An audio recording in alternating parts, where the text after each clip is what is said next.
Testing 1, 2, 3, 4. Testing audio 1, 2, 3, 4. Minutes away from the game.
Good evening and welcome. It is a midweek College DreamStream Series event here in Elmer, powered by Gamechanger. Be sure to download the Gamechanger app, gc.com, for BFA Sports. Doug Stasic and the BFA crew as heavy hitters for hosts the visitors, the Baseball Performance Center, the Oilers. So it's the Oil Rig against the heavy hitters here in Elmer. Harry Rodriguez leads the squad for heavy hitters. Harry talking to umpire. Looks like Jerry Wilgus might be in the house tonight from TSE. And starting on the hill for the heavy hitters, Caden Mulherrin. So Mulherrin will face the BPC lineup and do up this inning. It'll be Christian Elliott, Andrew Pedrick, Jay Salisbury. Bat 1, 2, 3. Batting cleanup would be Connor Lacey. Evan Taylor is batting fifth. Matt Murphy is sixth. Ethan Mitnick bats seventh. Anthony Letizia is batting eighth. Cole McKenna is in the 9th spot, and the lineup will round out with DJ Lloyd. And we are ready to go here on BFA. And there is the mainland Mustang, Christian Elliott. He'll be starting in center field tonight. First pitch in and fouled straight back. Out of play. There's Eddie Charlton, co-owner of the Baseball Performance Center, standout St. Augustine state champion alum. See some of the BPC crew.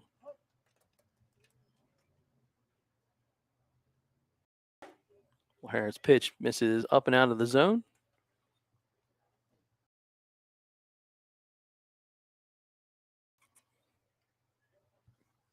Winds and fires. Takes the breaking pitch. That one misses for a ball. Now 2-1 to the center fielder from Mainland. Swing and a miss. So the defense for heavy hitters in the outfield, it'll be Jan Feliz in left, Anthony Rackes is in center, Louis Rivera in right. That ball misses away. Makes that a full count. And in the infield, Millville's Sergio Draws over at third.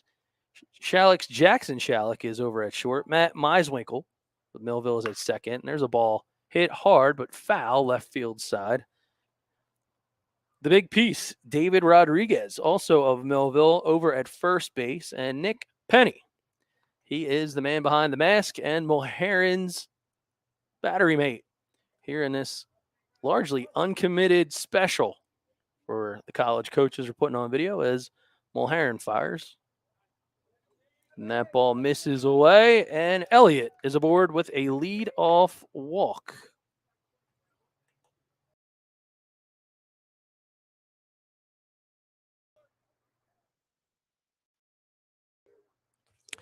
And that'll bring up the left-handed swinger, Andrew Pedrick.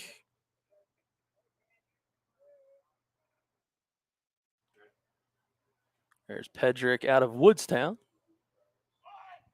Squares the bunt. Here goes the throw from Penny. Not in time. Stolen base for the speedy Christian Elliott.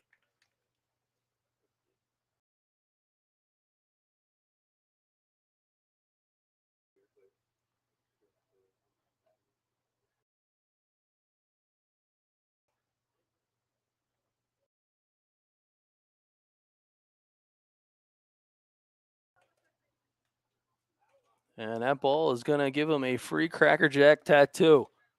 Compliments of Mulherrin. So runners aboard for the Oil Rig here, first and second. Nobody out.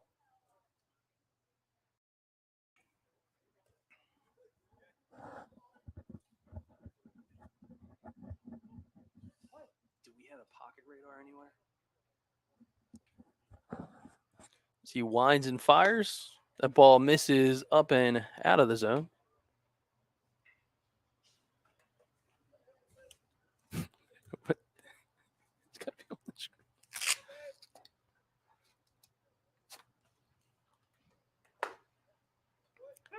And there's a called strike.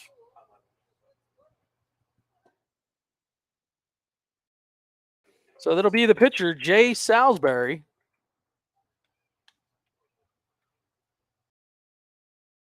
Runner goes. Double steal. Here's the throw from Penny. Not in time. Good tag by Draws. Nothing he could do about it as Christian Elliott has swiped his second base of the ball game, and we're in the top of the first.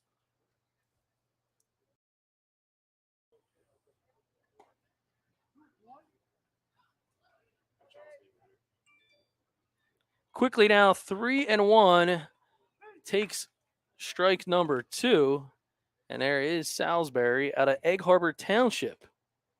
He's going to get the start on the hill for the Oilers tonight. As Mulherrin fires another full count, and that ball is hit hard over at second base. Meiswinkle will make the throw to Rodriguez, but it will be a ground out RBI.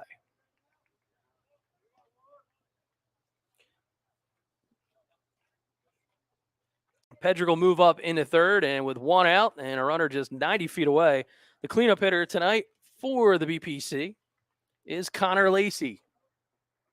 Connor Lacey out of Millville High School. Number 1 misses outside for a ball. He's another uncommitted.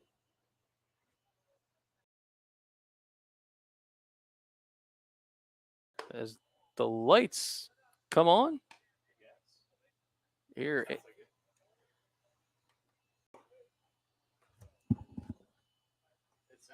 Yeah, those transformers are loud out here as Mulherrin delivers again. That ball misses away. So Lacey being selective is he's got Andrew Pedrick right there over at third. Low part of the zone. Nice pitch from Mulherrin.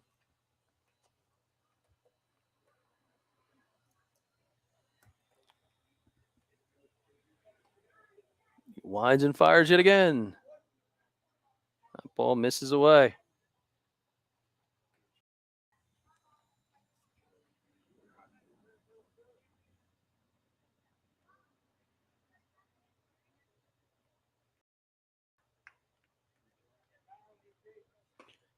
So Lacey will make his way down to first, and now with runners at the corners, it'll bring up right fielder Evan Taylor.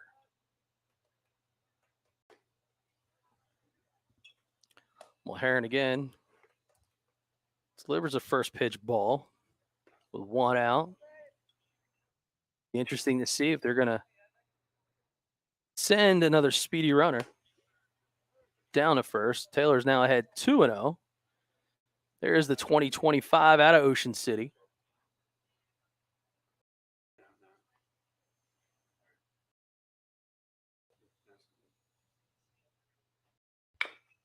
There's a chopper. Goes foul down the third base side.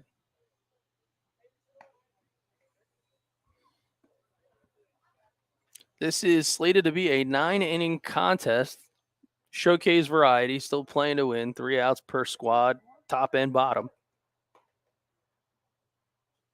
Mulherrin will fire yet again.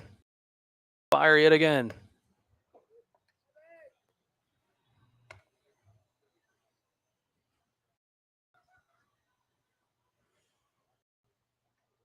So it's a BJ's Saturday morning special. He'll probably take the free sample. And that is a 4-pitch walk. So Taylor's patience is rewarded. And for the oil rig, well, they've got the bases loaded here with one out. And that'll be a brief visit to the mound.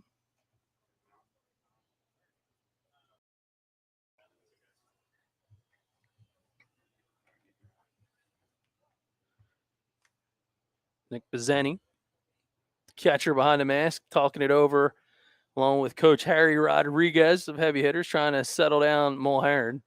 I'm sure right now the words are just, hey, take the deep breath, pitch the contact, let's trust the defense here. Again, Harry done a wonderful job with this crew out of Pittsgrove. They call home. Of course, Elmer here is their proverbial home turf. Quite a few commitments over the last few seasons, and wanted to take this opportunity to bring out the BFA crew as part of the College DreamStream Series to put some more video together that you can send over to the coaches. And, of course, the highlight clips, all courtesy of Gamechanger. So be sure to become a premium member. You can control your own player highlights. So the first pitch from Williamstown's Matt Murphy class of 2024. The junior takes strike number 1. As Mulherrin.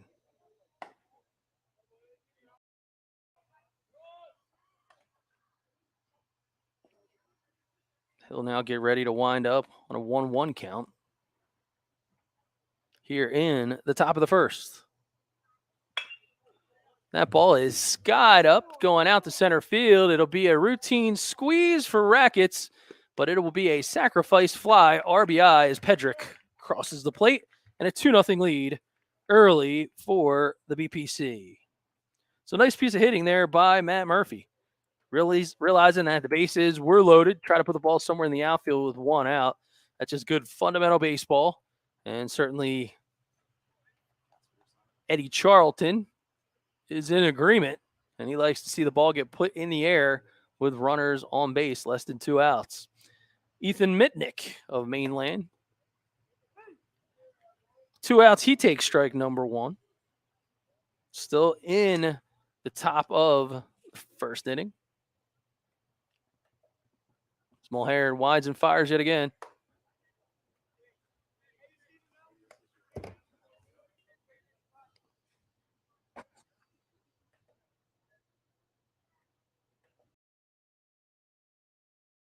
It's a good look at Lacey in scoring position at second.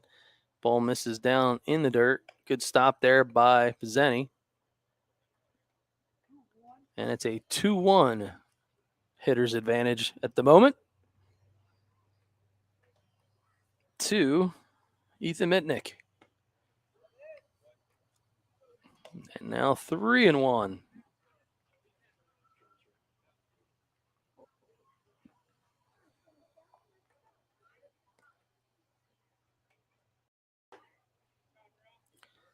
Ball number 4. And that will reload the bases for the Oilers.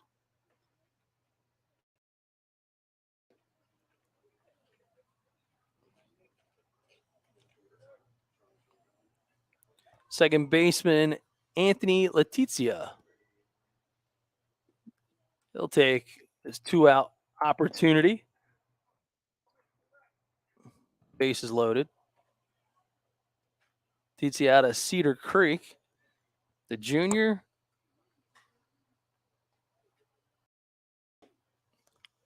Not giving up on the inside part of the plate. He stays still. That one will miss inside.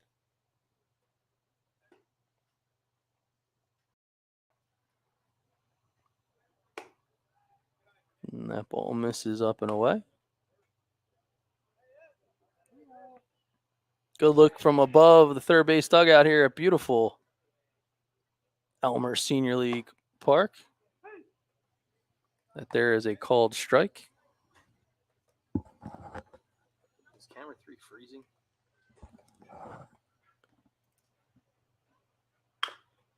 That ball is chopped foul, third base side.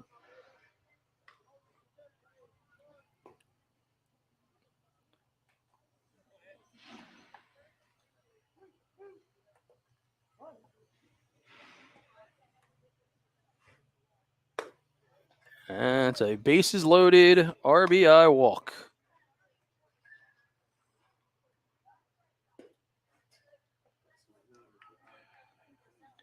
Three 0 with 2 outs here for the BPC.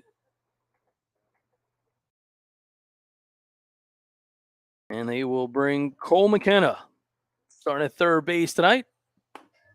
He also takes pitch number 1 up and out of the zone.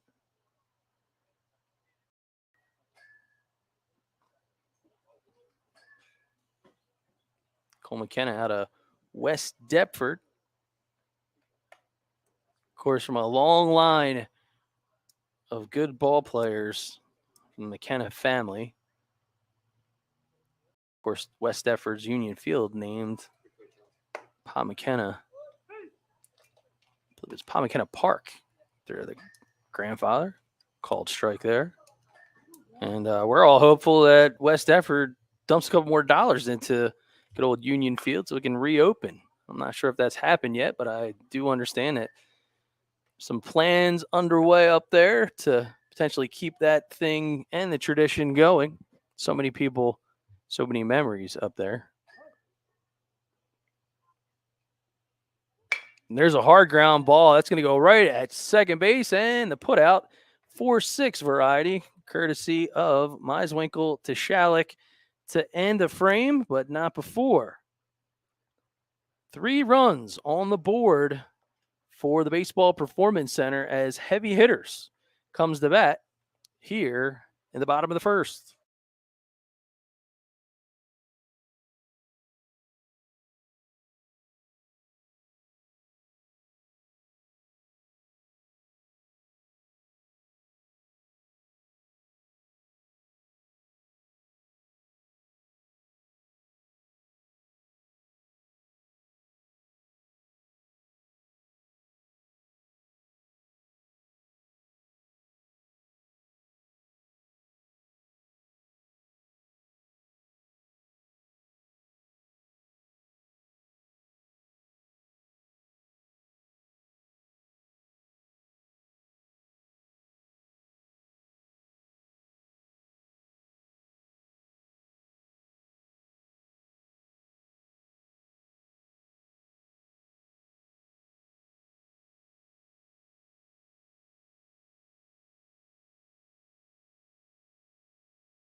And it'll be Jay Salisbury from Egg Harbor Township, one of Coach Brian Carmichael's touted arms. He'll get the nod. And the first pitch swing is sky high out to straight center field off the bat of Jackson Shalick and into the glove of Christian Elliott. So F8 in the books. And wasting no time pitching the contact is Salisbury. We'll bring up number 22, Sergio Draws from Millville.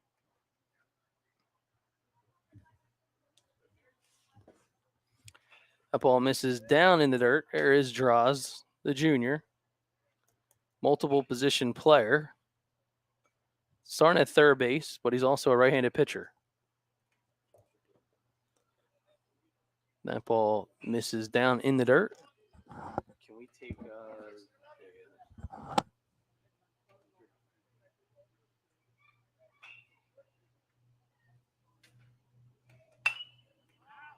that ball is fouled back out of play.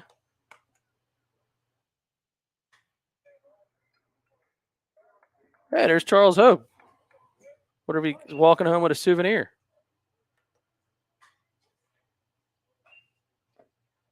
Ball misses down in the dirt.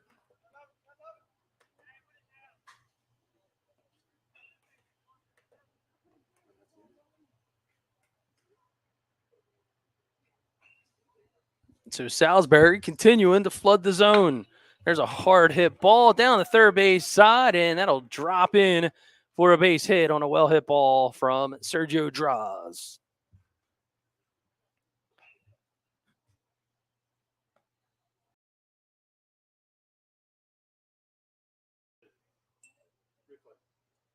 Here it is on the Gamechanger replay. So a good delivery and a good short stroke. This goes down into the left field side. So good answer back by Draws. As we're back to live action as Evan Biddle, the new commit to Frostburg University. Congratulations to Biddle,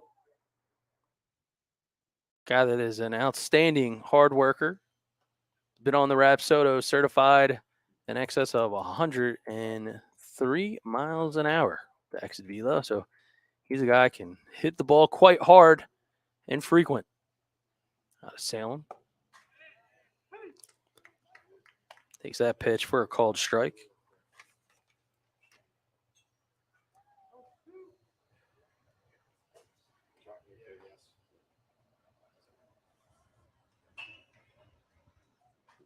Runner goes, Draws. He'll fly her away to second base, but Biddle get called back in off that foul ball. It goes beyond fair territory down the right field line.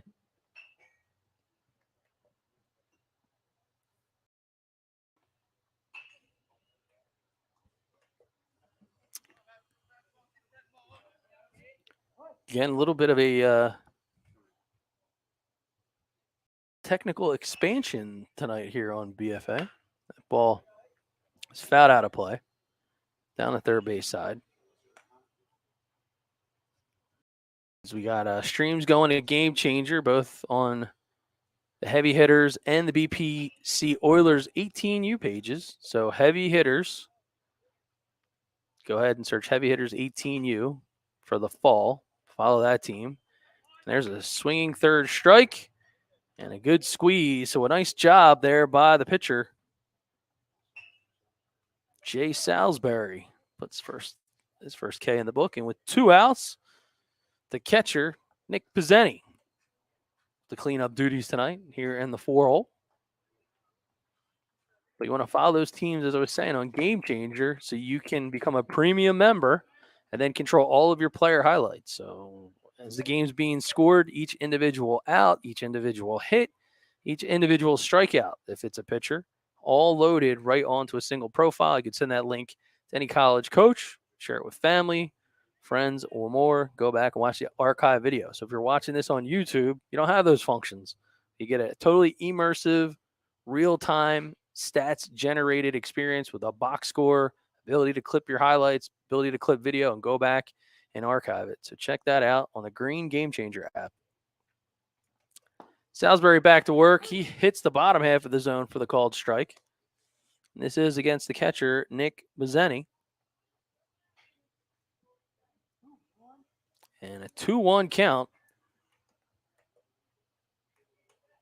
as Draws still over at first. Draws is going to go.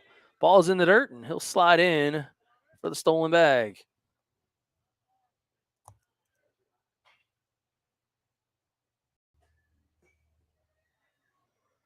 So a golden opportunity. Every college coach enjoys seeing a hitter up with 2 outs in a RBI scenario, which is what Pizzeni has here. He'll take ball number 4, make his way down to first base, giving heavy hitters runners now at first and second with an opportunity to answer the bell as they're down 3 here in the first. And it looks like they're going to tap out Pizzeni, and we'll get a courtesy runner.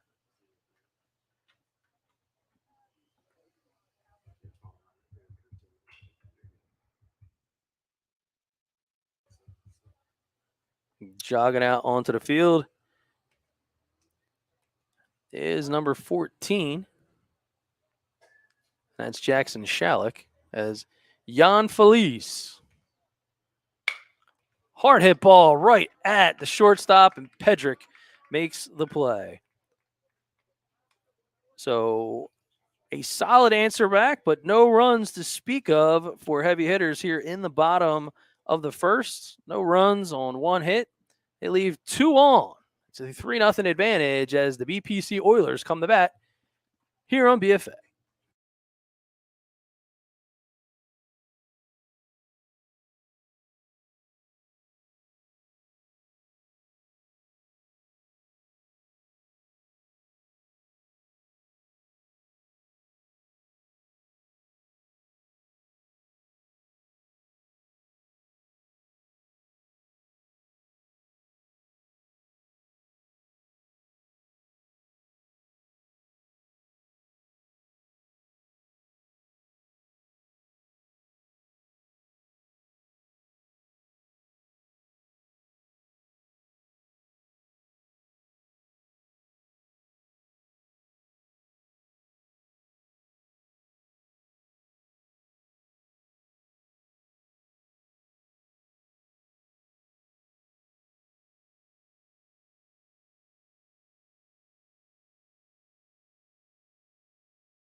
We are headed to the top of the second. New pitcher on the hill will be Evan Biddle. Just had mentioned his commitment, and congrats to him as he heads to Frostburg State. He'll face off against DJ Lloyd. Lloyd will be followed by Christian Elliott and Andrew Pedrick here in the second. And Biddle quickly evens the count at 1-1. I think we got to bump up the filters on the side cannon. And he takes strike number 2.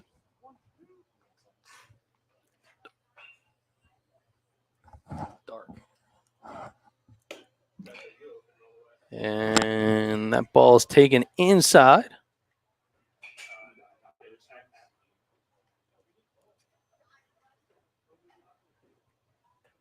Two-one pitch. Swing and miss. Make that strike 3. And Pizzani will pick it up, and Biddle. He'll grab strike out number 1.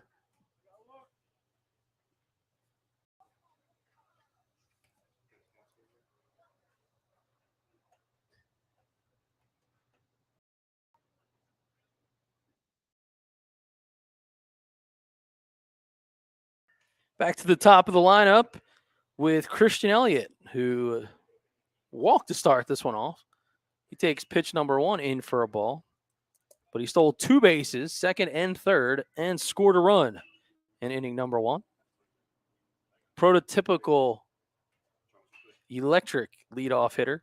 Elliott covers a lot of ground out there in the outfield for Coach Billy Kern and the Mustangs.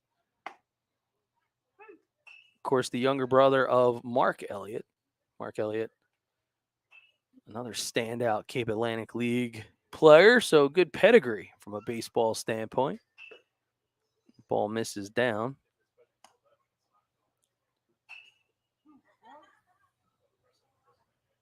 Now a 2-1 count.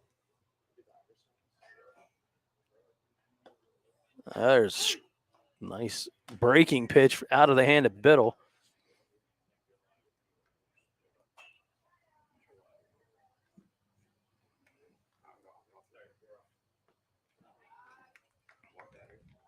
And that is and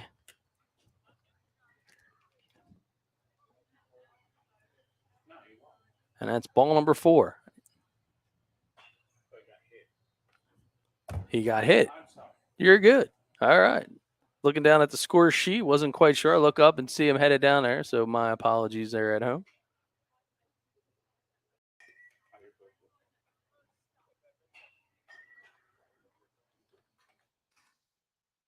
And that'll bring up Andrew Pedrick. Pedrick is at short tonight. He was hit by a pitch and scored a run. He's right here out of Woodstown, just around the corner. Swings through and a miss. Good location there by Biddle. So he goes to work painting corners.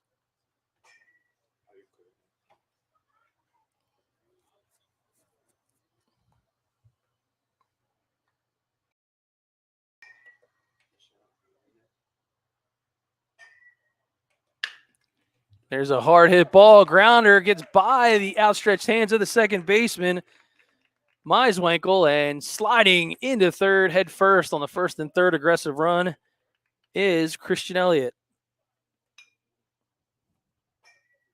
So nice base knock, good piece of hitting from Pedrick. Now runners at the corners, and it's a bit of deja vu for Jay Salisbury. Salisbury recorded an RBI on a ground out to second in the last inning. He turns on one. That ball goes deep to left, going back to the wall and dropping in for a double, and he's going to stay there for the RBI is Andrew Pedrick. Make that Jay Salisbury. Apologies. So Salisbury, he collects another RBI. You'll see it here on the Gamechanger instant replay. And you see, just turns and squares on that baseball. Not much that Feliz could do, as he had to deal with that fence being ever so close as Christian Elliott crosses the plate. Now the first pitch taken to the lefty, Connor Lacey. Lacey walked and scored a run.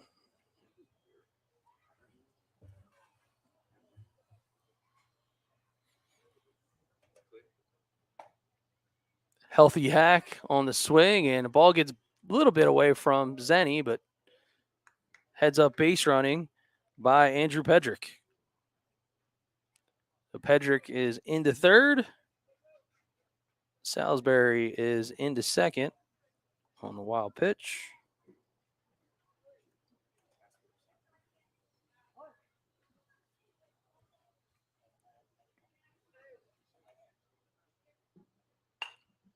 That ball's fouled out of play and into the wooded, it used to be wooded open area, but now there's a nice softball field over there here in Elmer.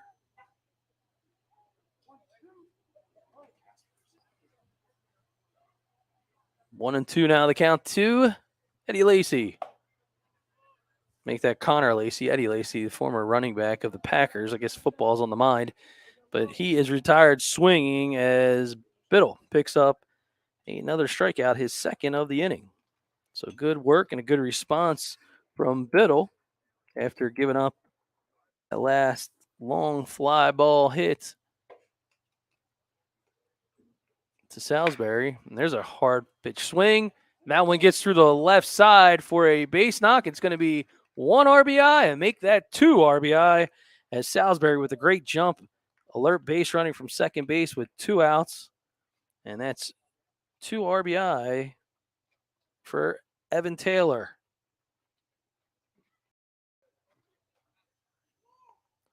So the BPC come out swinging, showing a good balance of patience, looking for their pitches, but when they've been in the zone, they have been executing.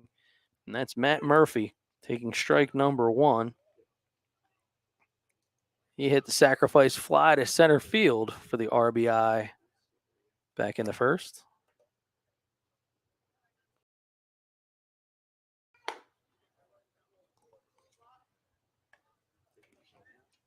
That ball misses away on the corner.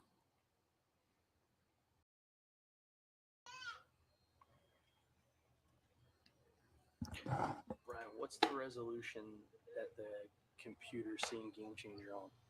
What's the resolution on YouTube? 1080.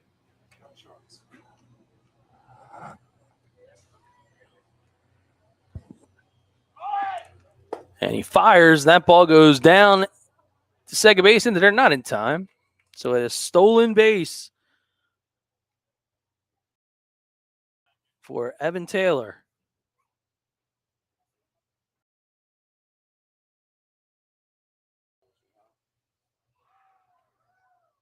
There's a good look at Biddle.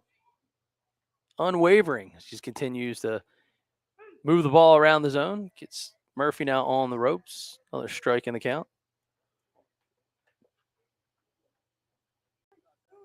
And that'll make it a full count with 2 outs. And Evan Taylor over at second.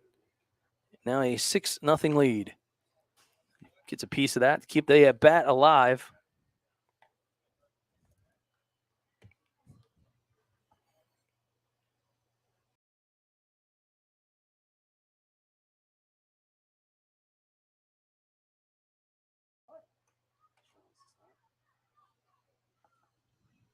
Biddle winds and delivers. Swing and a miss. Struck him out, and that is 3 strikeouts in the inning for Evan Biddle, but not before the boys from the place they call the oil rig get aggressive and put another 3 on the board. They have a 6-0 lead as heavy hitters will come to bat when we return here on BFA.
Bottom of the second coming up for heavy hitters. Expected up this inning is Anthony Rackets, David Rodriguez, and Caden Mulherrin.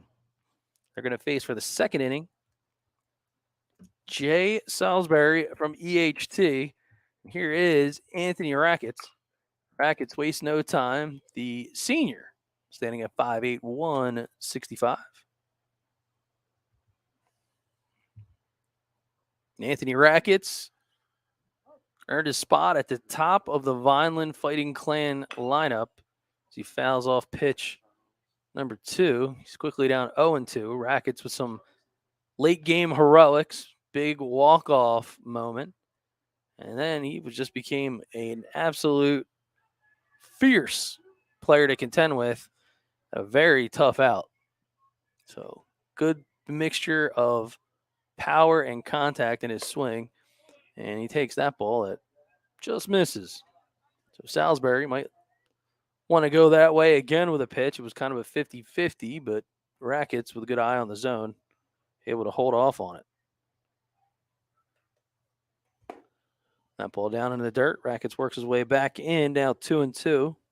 Rackets, very athletic guy that has a good amount of speed, very comfortable out there in center field.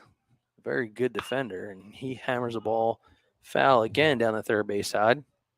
And the press box windows, I don't think they could be any dirtier up here because my eyes aren't good to begin with, but man, oh man, tough to see out of these bad boys. So gonna be relying very heavily on the BFA camera crew. But a good view and a beautiful field here in Elmer. I want to thank again Harry Rodriguez and the Heavy Hitters crew. They've been partaking in our College DreamStream Series powered by Gamechanger. And that went all the way back to last fall, which is how we ended up here. So there was an event that was rained out, scheduled some time, and he invited their friends Eddie Charlton and the crew of the Baseball Performance Center to have an exhibition game and get some good video. And there's strike number 3. So Salisbury, he is cooking up some strikeouts on this terrific Tuesday evening. You'll see it here on the Gamechanger Instant Replay. Handcuff special. Anybody have the key for those? That is dirty. Backwards K goes in the book. And the big piece, David Rodriguez on Transformational Tuesday. This dude is a physical specimen, and he gets a hold of a ball. It's going to go deep to left towards the parking lot, but that's foul. Almost an opportunity for an RK Chevrolet auto body special. For any of those dings or dents, go see Jim G and the crew. LC Drive in Vineland. Great sponsors of BFA Live Sports. David Rodriguez has one heck of a recruiting video on the BFA YouTube page. So if you're watching this game on YouTube, you might want to sneak over during a break in one of the innings, or perhaps you're over on Gamechanger. So when you go to download the app, check out David Rodriguez's Millville High School profile on Gamechanger. That's one thing this kid has been getting really good at. It's hitting the gym, hitting the weights, and losing baseballs because he tends to hit them a very long way. So the big first baseman looks a little medieval right here. Swinging a healthy hack. He's going to hustle down over to first, but gathering himself and firing is DJ Lloyd, and that is a second strikeout back-to-back for Jay Salisbury.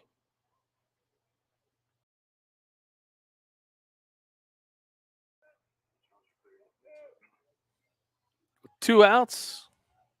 Number 27, Caden Mulherrin, two-way player for heavy hitters. He'll dig in. He's also out of Millville, Rodriguez's teammate. Works himself ahead in the count, 1-0. There he is, the uncommitted. 5'9", 165. And he gets a hold of a baseball, goes right at Pedrick. Hot to handle. He gets up, gathers himself, and still able to make the play over to Lacey for the 6-3 putout. So they put him down in order. 1, 2, 3. No runs, no hits, nobody left on. Baseball Performance Center. will refuel, get ready to hit as they lead 6-0, headed to the top of the third.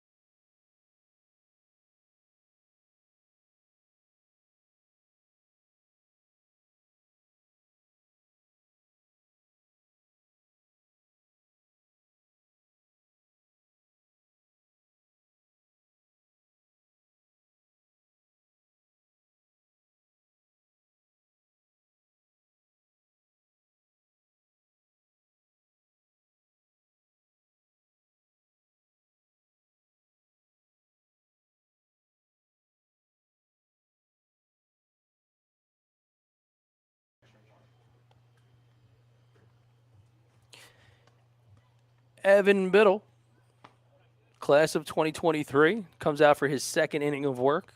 Had 3 strikeouts in the last frame.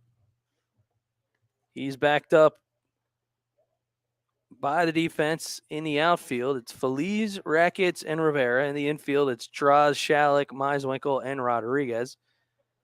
Pizzeni, still the battery mate. He's behind the dish. And due up this frame for BPC, it'll be Mitnick, Letizia, and McKenna. So Mainland, Cedar Creek, and West Deptford coming up 1-2-3 here in the third.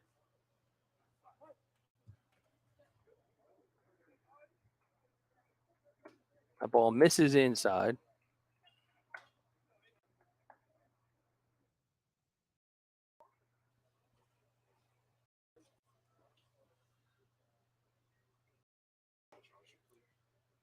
There's a called strike.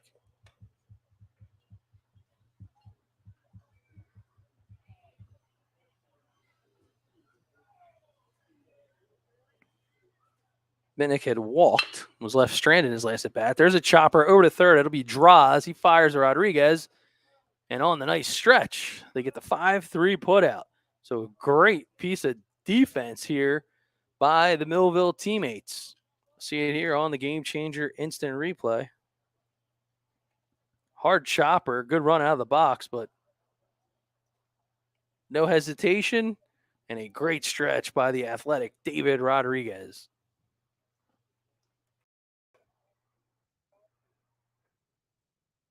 And it might have made some moves over on the defense. We'll have to check that out. There's a called strike. Because, again, I talked about the little bit of challenge on the windows. I know Draws started the game over at third base. On ball. Another called strike. So Biddle working a bit quick. Now 1-2 to Cedar Creek's Anthony Letizia.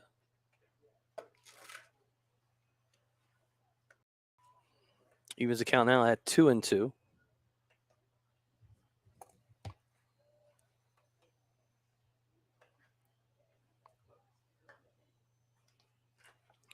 My man, the game, the BFA crew, anything short of breaking this window so I can actually see through it. Helping me stay connected to players on the field.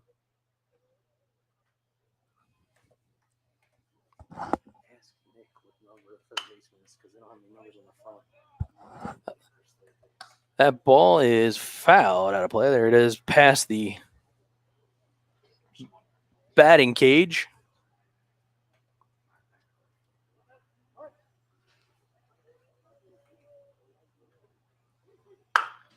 There's a hard chopper right at third baseman, and it still is Sergio Draws on the liner. So he's been a busy guy. Makes the first 2 outs of this inning. 5-3 followed by an L5. 2 outs, and Cole McKenna, who grounded into a fielder's choice in inning number 1. He'll swing, and guess what? It's going to Draws, and guess what? Draws will throw it to Rodriguez, and like deja vu, Rodriguez will dig it out as if he was working for a construction company over there with a backhoe at first base. So 3 up, 3 down. A clean inning for heavy hitters. Not so much for David Rodriguez's uniform as he gets dirty and makes some great defensive scoops over there at first. 6-0 as heavy hitters comes to bat. We're going to go to the bottom of the third here on BFA.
Jay Salisbury comes out for inning number 3.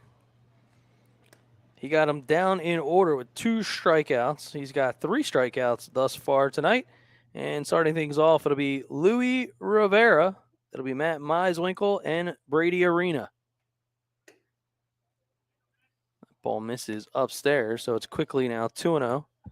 There's it's Louie.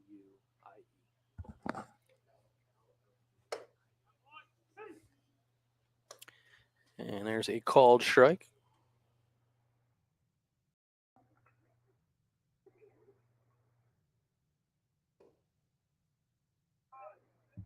That ball misses down. This was a debate. Might not necessarily agree.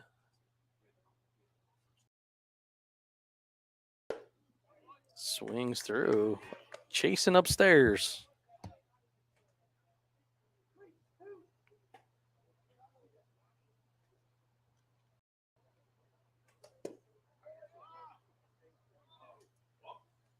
And that one is ball number 4.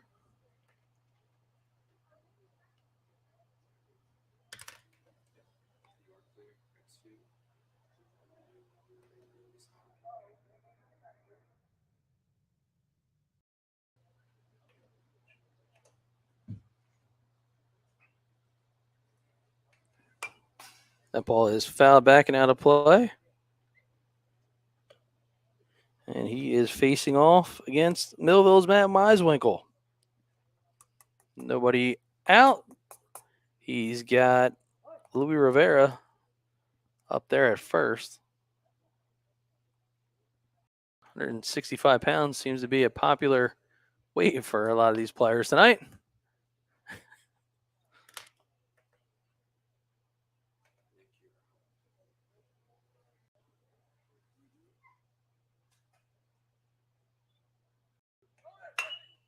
And there's a ball. Good execution on the hit and run. It's going to allow Rivera to go first to third. He slides in. Big cannon out there in right field from Evan Taylor. But the heavy hitters in a position, and they are now threatening. You see him with the good jump, and you see the great execution. Hitting behind the runner is Meiswinkle. Taylor comes up. He fires, but a determined base runner in Rivera gets all the way to third base. So runners at the corners, and Brady Arena, number 20. come to bat from the left side. Seen addition maybe. And that ball off the glove of DJ Lloyd, but he's able to stay in front.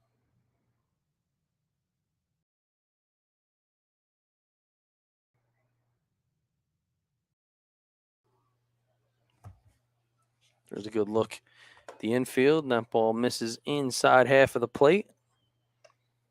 So heavy hitters gotten the bats warmed up, but no outs. Trailing by 6 here in the bottom of the third. There's a well-hit ball, but it's going to be right at Pedrick. He's going to go over to second base, and Letizia will go for the turn, and they get it. 6-4-3 on the putout, but it is an RBI. So nice job by the defense of the BPC. Here it is on the Gamechanger instant replay. Just Pedrick automatically with a great shuffle and a great turn by Letizia. As we're back to live action, and then I'll bring up Benny Andreoli. Andreoli takes strike number 1, and he was part of that East Vineland World Series squad. Made it all the way up to Bangor, Maine. And Andreoli was absolutely filthy all summer long. Only 1 R in Andreoli. And that ball misses down in the dirt.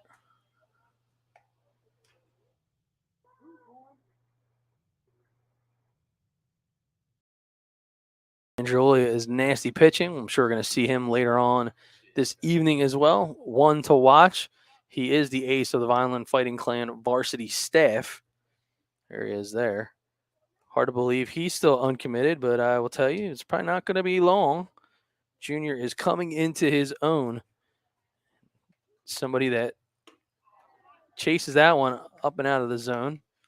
Had the most votes of any Cape Atlantic League pitcher for the all Cape Atlantic League team in 2022. Says a lot, thinking that those votes come from competing coaches. And that was a kid who was a sophomore. Ball there. It is the fall season. It is a beautiful night, but Elmer Little League Complex is absolutely packed tonight. He rips one over to second base. What an outstanding effort by Letizia. He gets up, but not in time, as Andreoli has got wheels. But my, oh my, what a great, outstanding play. And that's actually Cole McKenna now over there at second base. Outstanding effort by the young man. So got to update that on the Gamechanger scoreboard. My, oh my, flashing the leather. And Salisbury will check the runner over to first.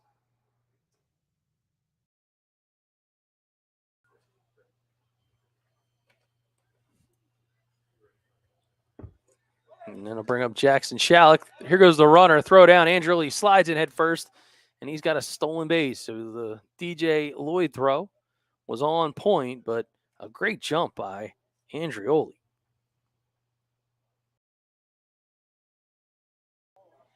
Jackson Shalick, 6'1", 185 pounds. The senior goes to the school with the same name. His great-grandfather, Arthur Shalick.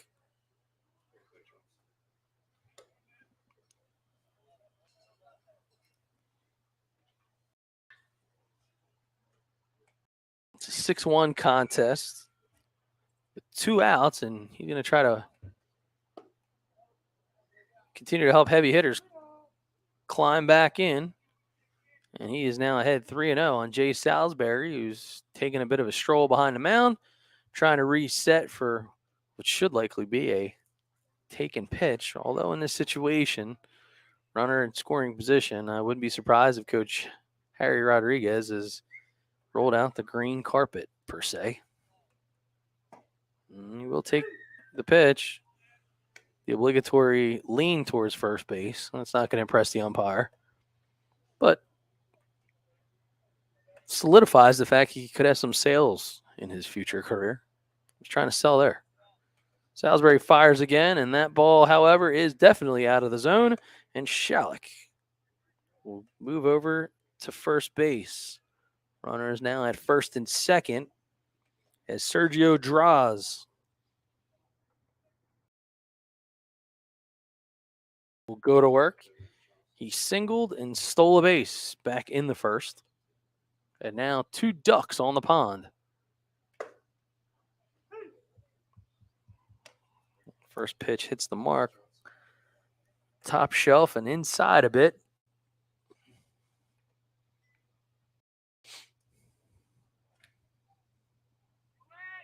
Runner goes. Here comes the throw down to third. And they get him. DJ Lloyd. He's putting out fires. Helps out his pitcher, Salisbury. No hesitation. Great throw. A great tag. And they are out of the inning. So Letizia now looks like is over at third with the putout. So 5-3 to end the frame, but not before heavy hitters able to get on the board. They score 1 run on 2 hits. We go to the fourth here at Elmer.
All right, back to action there. See him drop third strike.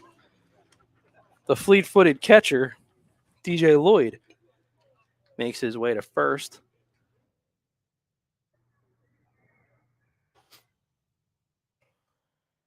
Brief conference at the mound.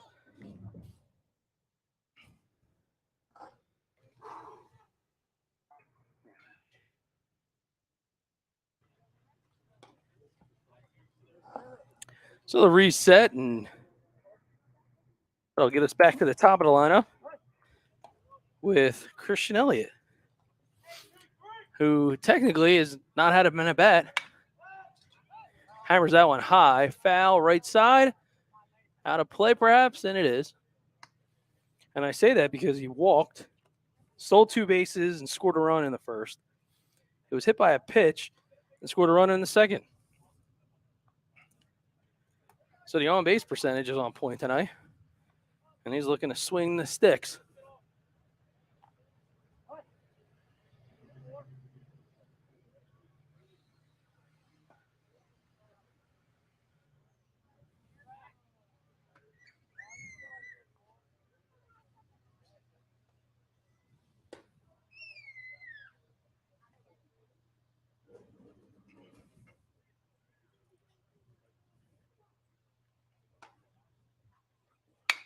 And there's a ball that is skied high and out to right field. And coming into frame is Caden Mulherrin, who makes the squeeze.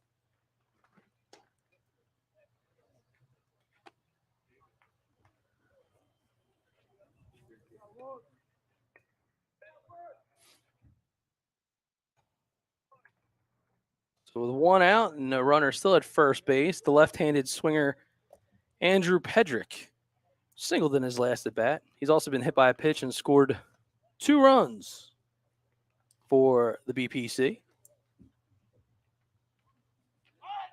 Runner goes. Here comes the throw down at first, but holding up, playing a little bit of deke running over there at first.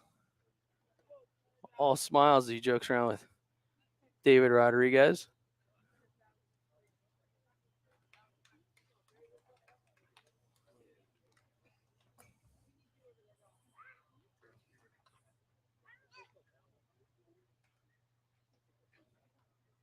As he faces Andrew Pedrick.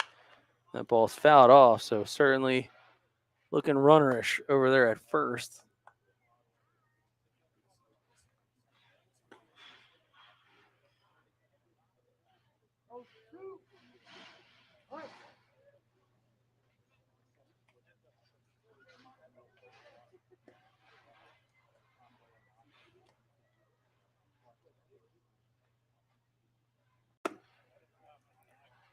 He's able to take and lay off of that pitch. So making Biddle work a little bit here in the fourth.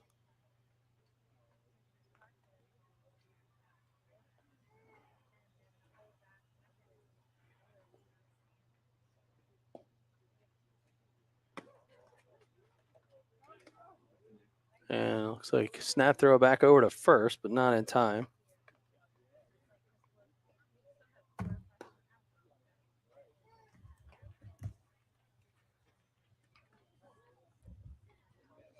Again, lots of information right on the screen. Who's facing the batter, the pitcher, and of course, if you're watching us on the Gamechanger green app, that ball is fouled straight back out of play. That's the best place to watch it. You get an integrated real-time box score, real-time stats and more, and you're talking everything from the basic, how many at-bats, how many hits, how many walks, to how'd the player do with runners in scoring position. Then he has his own highlight video clips every time he hits for a base hit, every time the pitcher throws a strikeout or a fielder makes a defensive play. And you only get that on Gamechanger. So premium membership averages just $5 a month. Great recording and recruiting tool sent along to the college coaches. That ball is fouled out of play.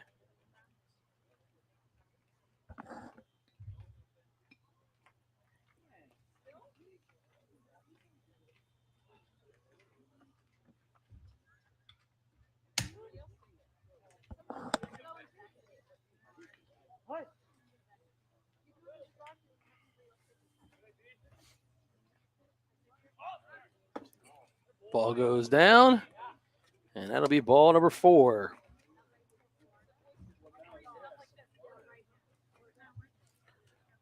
So Pedrick heads his way down to first base on the walk. 2 runners aboard.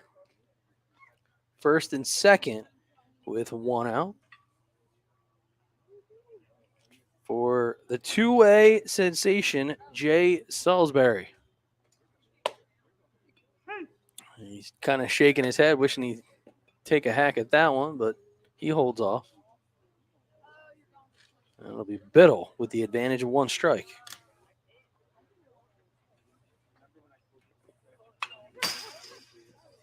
Fouls that one back into the screen.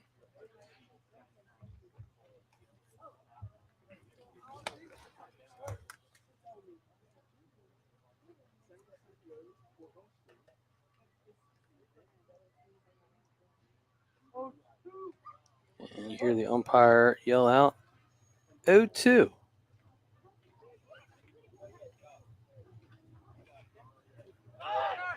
Runner goes. Here comes the throw. That is not in time. So a swiped bag for the BPC. And that is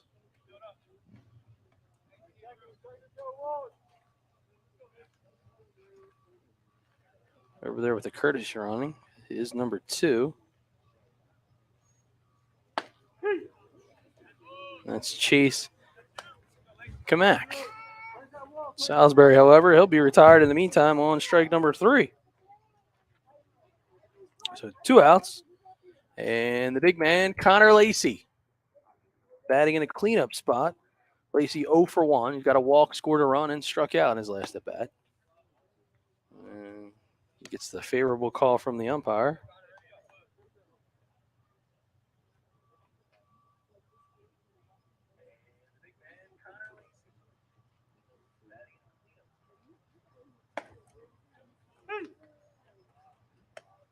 Strike is called.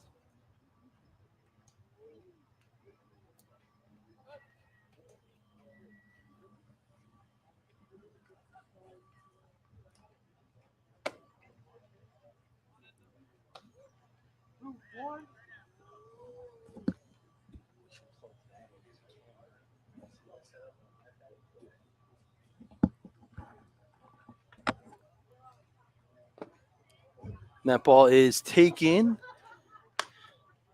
down in the dirt. So Lacey with 2 outs trying to get things working.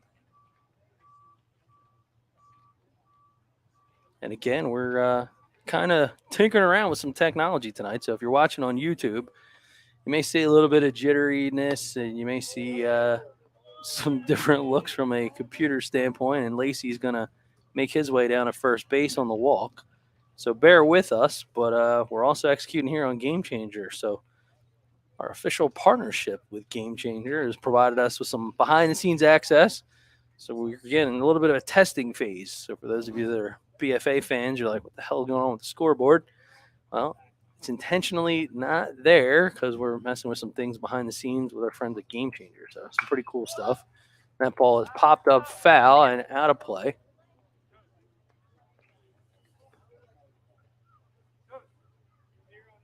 And there's Nick Penza in need of a haircut over there on top of the third base dugout.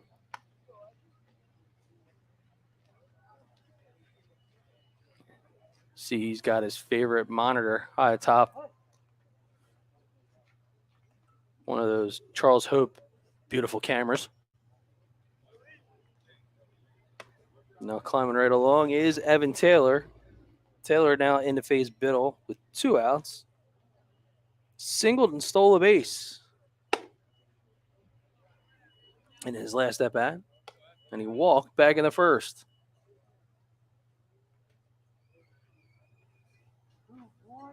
Two 2-1 is the count.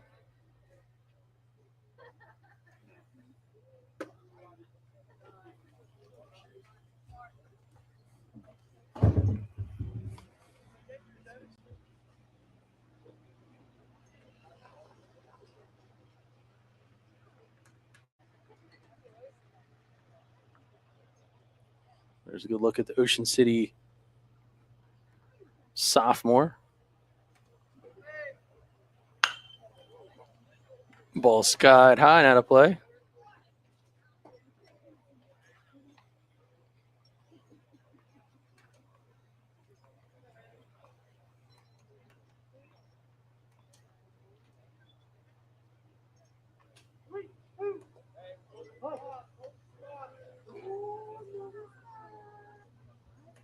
You hear the umpire yell, 3-2 count. That ball is hit right up the middle. It's another RBI for Evan Taylor.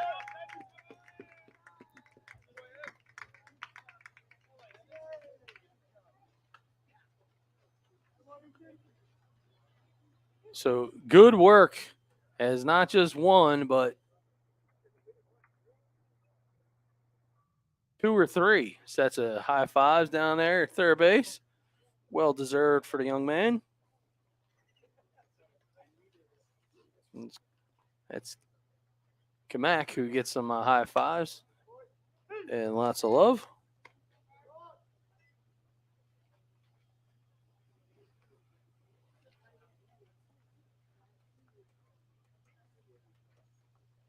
And that'll give way to Matt Murphy.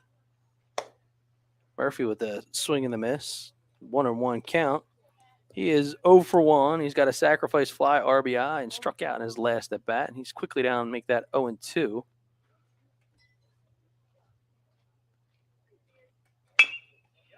And there's a hard hit ball. That's right towards the middle. Great effort defensively out there by Shalick, but he's not going to be able to get there. And that'll put runners all on board to load the bases.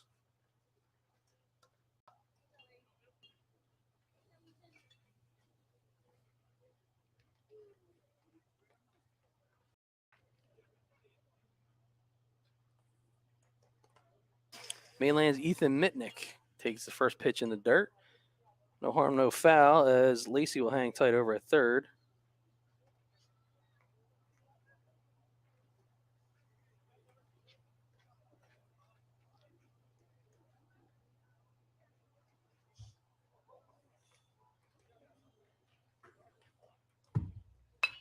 That ball fouled straight back into the screen.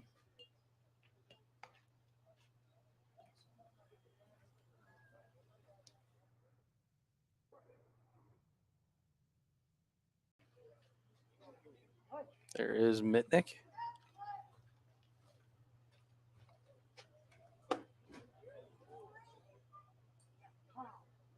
And a quick timeout called on the field by Nick Pizzeni. So I want to thank our friends again at our buddies over at the Baseball Performance Center. And tonight's College DreamStream Series is powered by Gamechanger. So for those of you on YouTube, you can kind of see us mess around a little bit with Gamechanger. But if you want to be able to see a game, follow it with a real-time box score, up-to-date season stats, ability to control and clip your own highlights and send those highlights to college coaches, be sure to be a premium member. Just $5 a month. And that pitch to Mitnick is a called strike.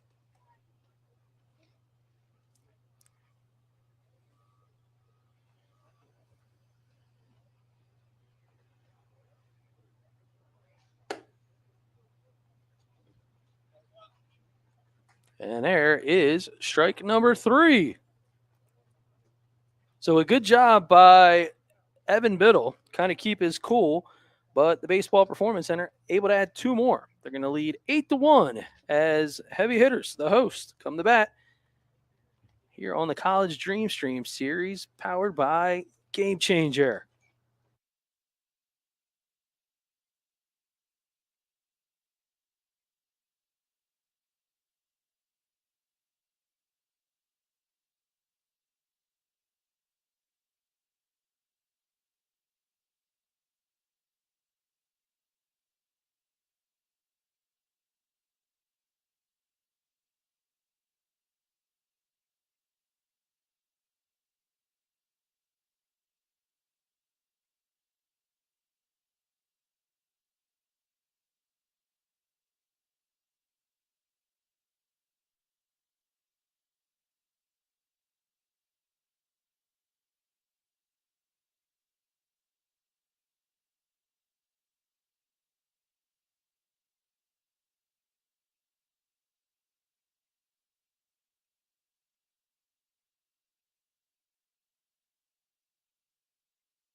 Back with Jay Salisbury.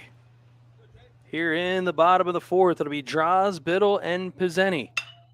Draws hammers one high, but hammers it foul into the neighboring field.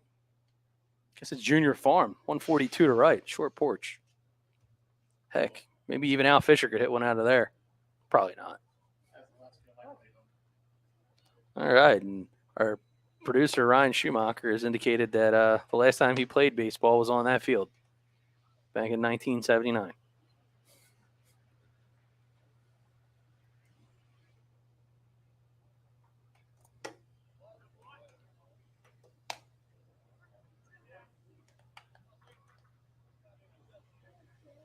He was the count now at 2-2 to Draws. Draws singled and stole a base in his first at bat. And he works the count now full.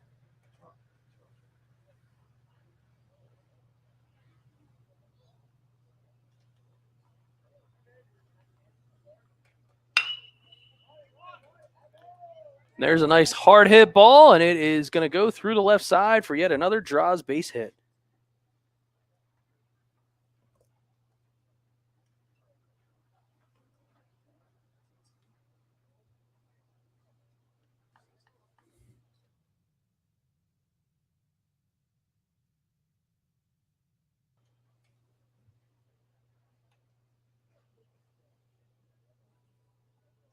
Evan Biddle,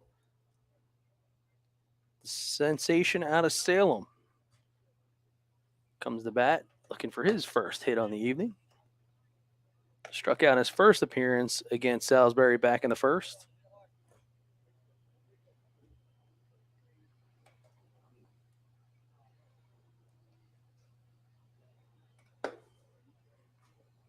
That ball misses inside.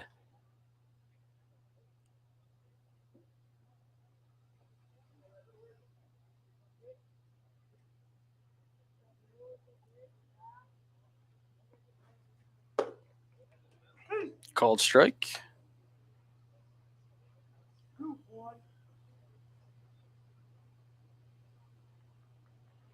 Now the count is 2-1.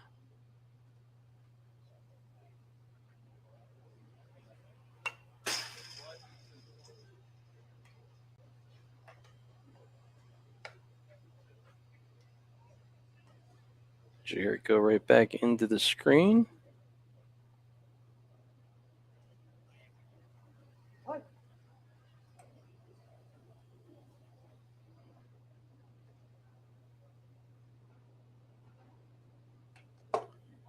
Swing and a miss. He struck him out. So Salisbury racking him up like it's a billiards hall. Gets another good location, tough pitch to hit. And through 4 innings, that is his 4th strikeout on the evening. So Draw still over at first, 1 out. The catcher, Nick Pizzeni, takes ball number 1. He walked back in the first.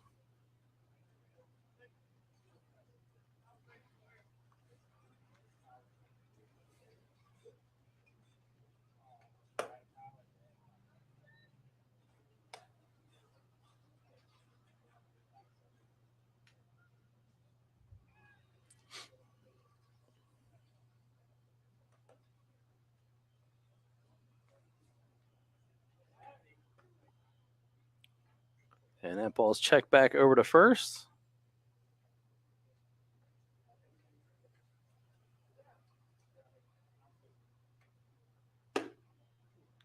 And he's going to take that one inside, snap throw back to first, and Lloyd's throw not there in time.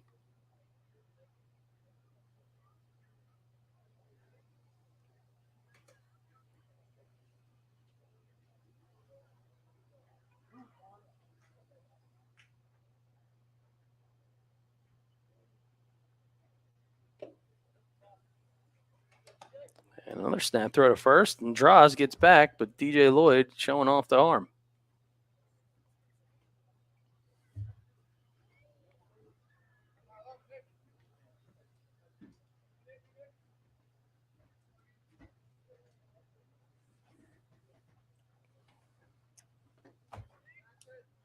And a walk. So headed down to first base will be the catcher, Nick Pizzeni. And now in the booth is the Baseball Performance Center's Ed Charlton.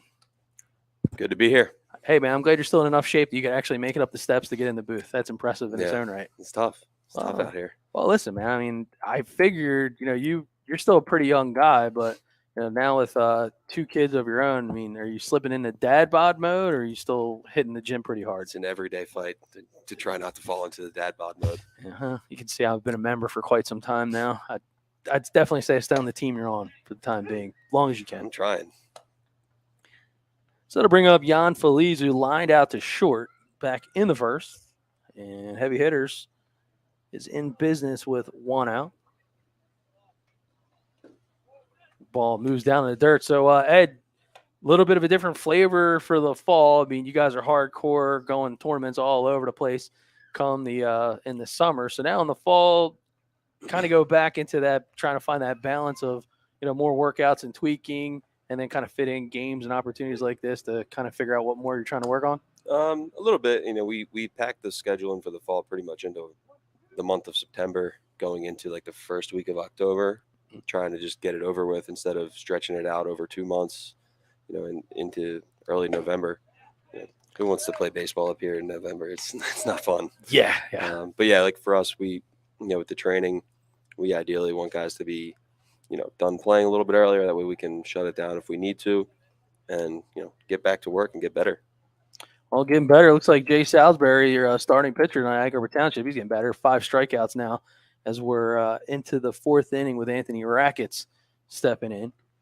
Yeah, no, this is the first time I've actually ever seen Jay throw. He just started playing with us this past weekend. Made home run the first game. Yeah, so legit 2-way. Yeah, no, he was at Harbor Township starting shortstop all year.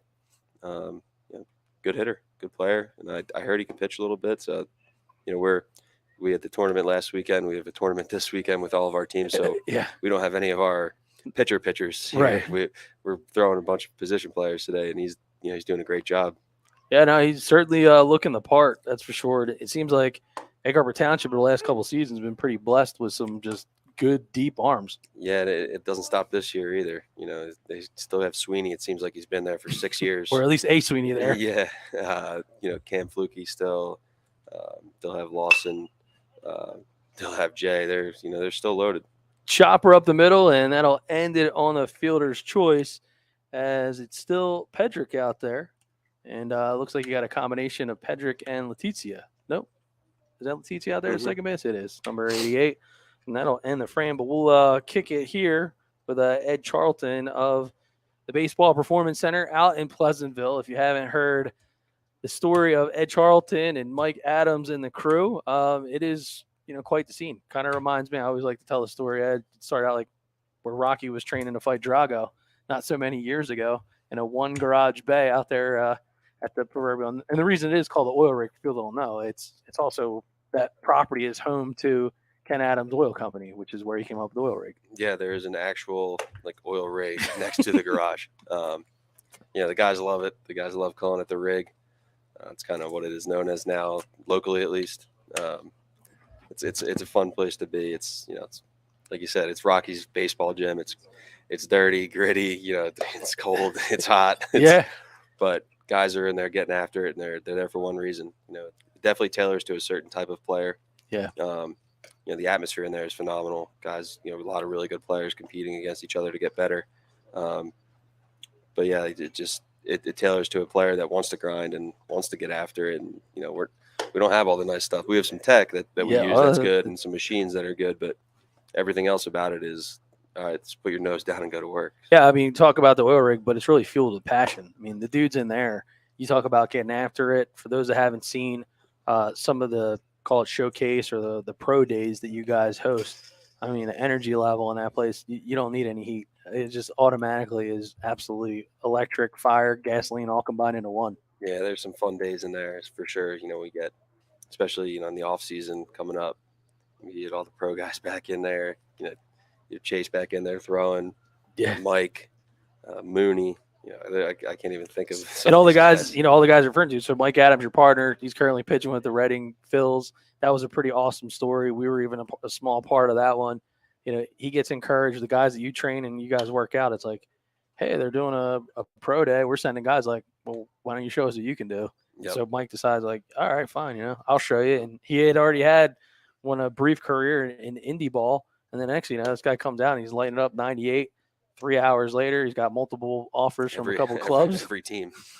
And he's continuing to write his own chapter. But, you mentioned Chase Petty out of Mainland. A lot of people watching, a lot of people out here certainly, understand and know the Chase Petty story. But another tale of a guy that had all this potential, but he couldn't really kind of figure out how to unlock it.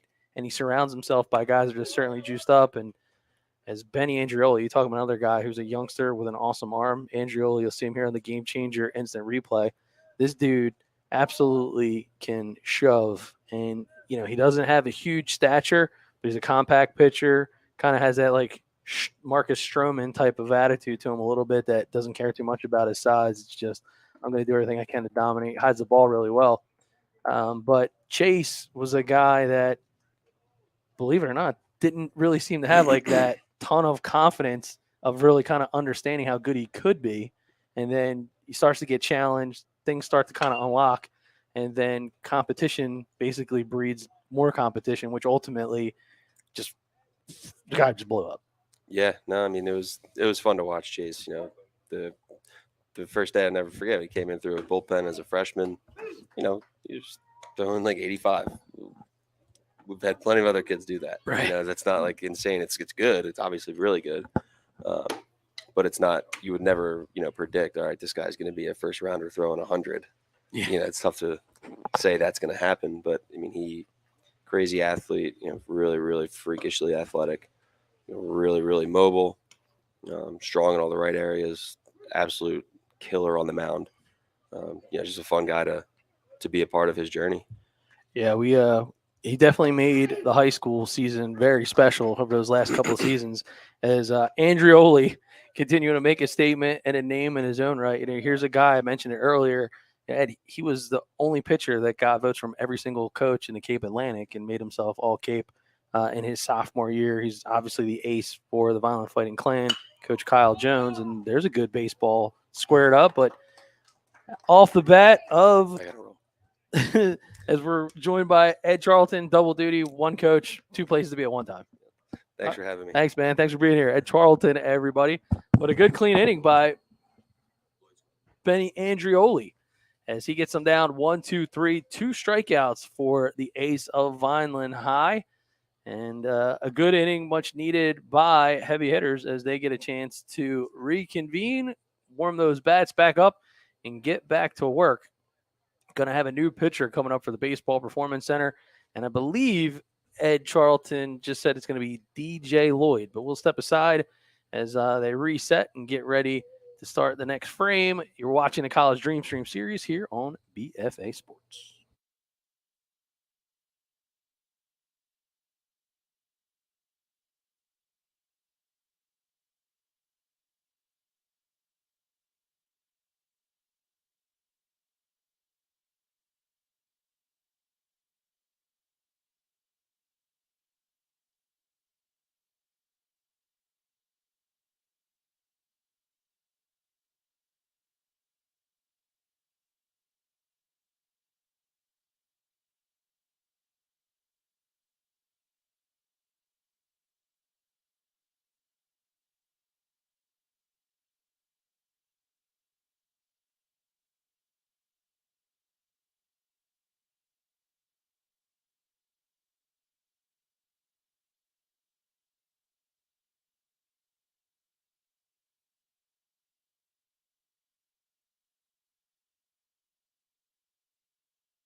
back in action here in Elmer, leading things off here in the 5th. It's going to be the big man, David Rodriguez, and he's going to face a new pitcher for the BPC. You heard Ed Charlton say he's throwing some position players out there midweek, and this is the catcher, DJ Lloyd.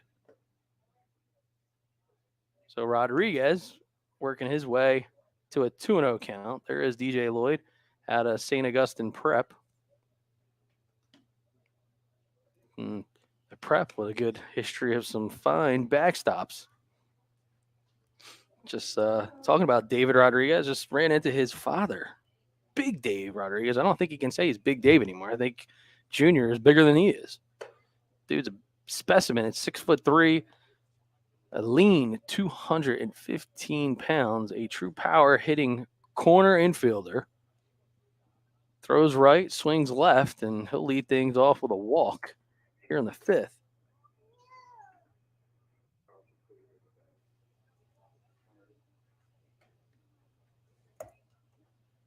And I'll bring up Caden Mulheron.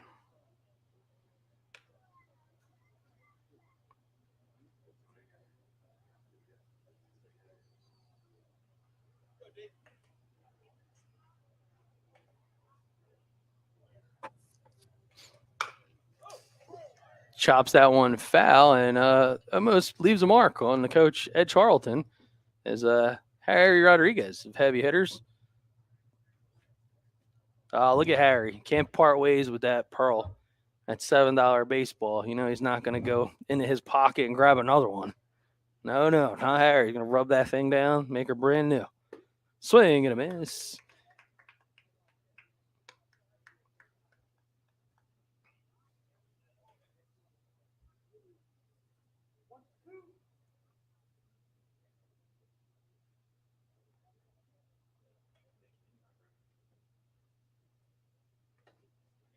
And he says that he went. The ball got away from the catcher, but he will be retired. I got to take a look and see who we got behind the dish.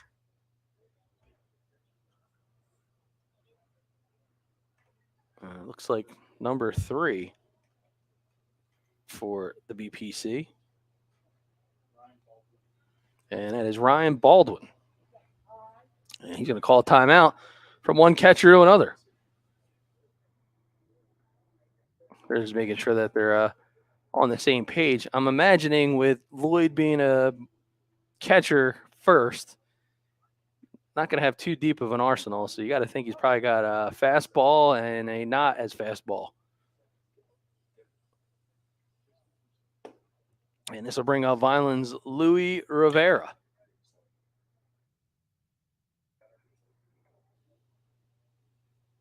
Louis Rivera walked and scored a run back in the 3rd.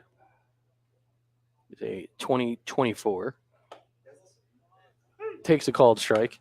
He's Ryan. This kid's from Vineland.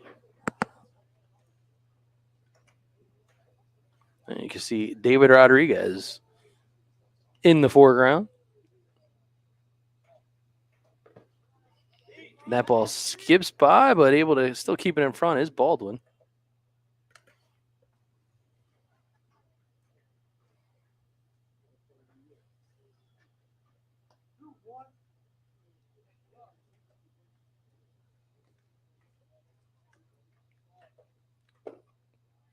And that ball misses down.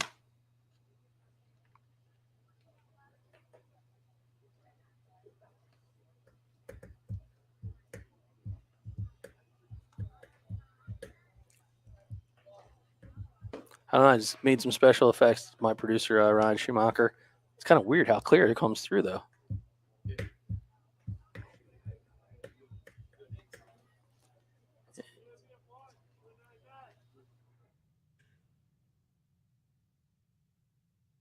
So Louis Rivera makes his way down to first on the walk. And that'll bring up Matt Meiswinkle. He singled back in the 3rd. He fouls that one straight back at the press box where we're seated. There is the Millville Thunderbolt, the rising senior. Actually, he is a senior at this point. School has started. Sometimes I'm too quick to forget.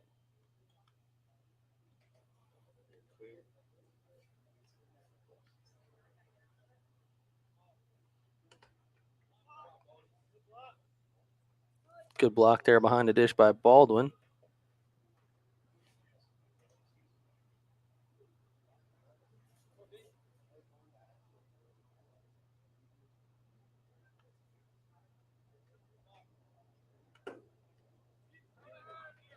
Runner goes, and I'll move up to second and third as that ball skips a bit around. Some good heads-up base running by Rodriguez. So some patience at the plate and taking advantage of a couple of loose balls. Provides an opportunity to put 2 ducks on the pond. And one of the better scoring chances thus far for heavy hitters, as Meiswinkle works his way down to a 3-1 count.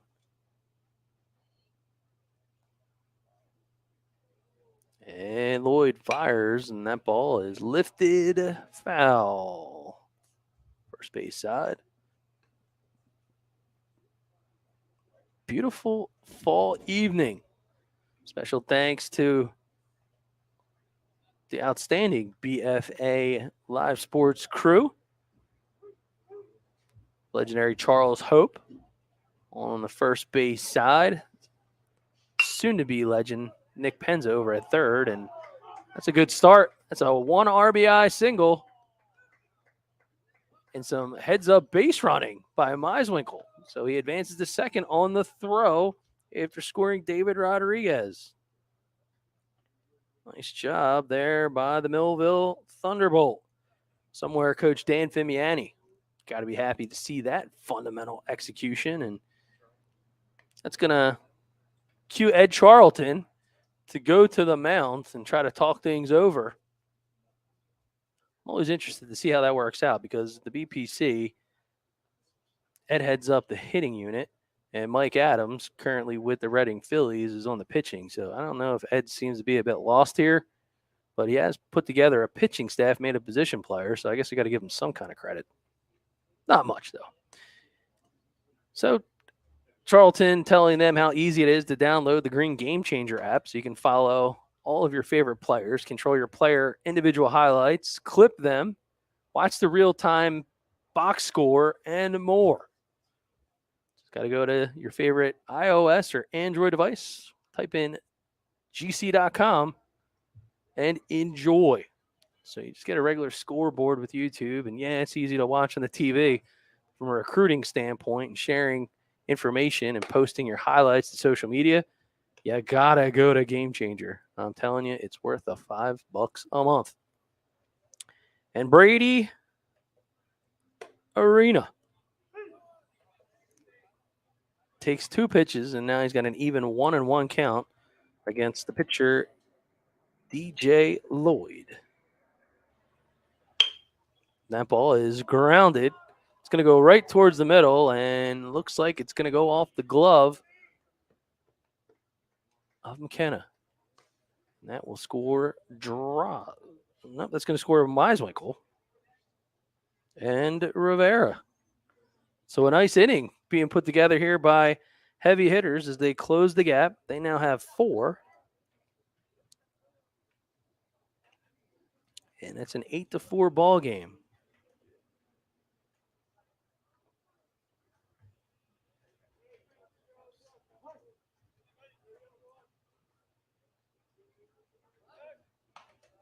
Checks the runner back at first. He's there in time.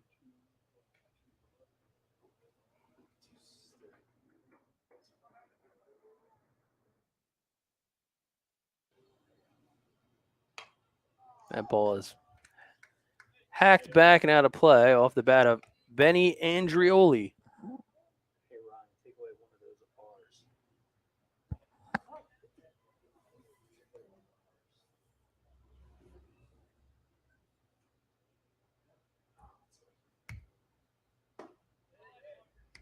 And the two-way phenom from Vineland trying to fight his way out of an 0-2 count.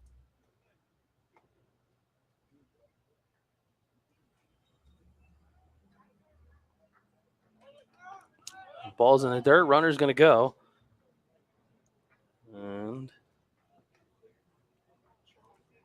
That'll be Anthony Rackets doing some running for Arena.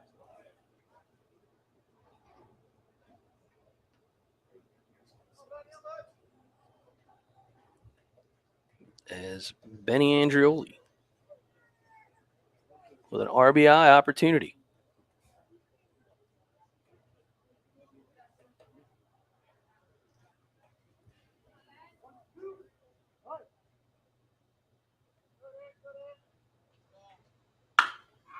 That ball is skied high, but it's going to be right at the shortstop.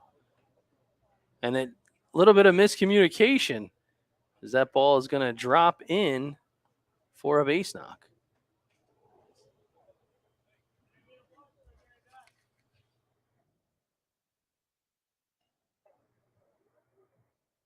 So falls in. McKenna not going to be able to get to it, and Andreoli will be aboard. And there's a ball hit off the inside of the handle, but right into the glove of McKenna. And that's off the bat of Jackson Shalick for the second out of the inning.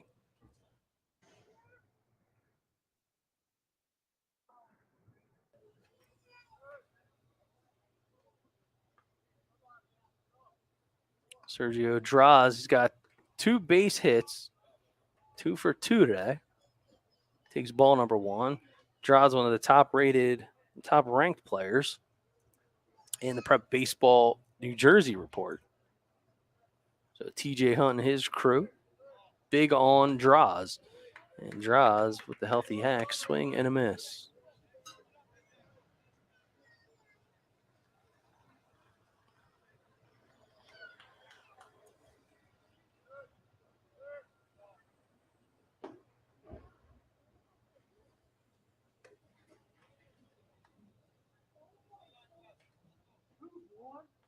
Two one is the count. Good look from high atop third base dugout. Talked about our camera crew tonight. And there's a ball.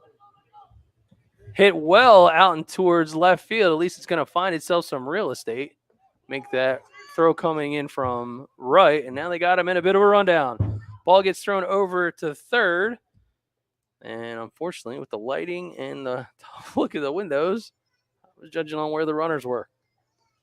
So Andreoli ends up safely over at third.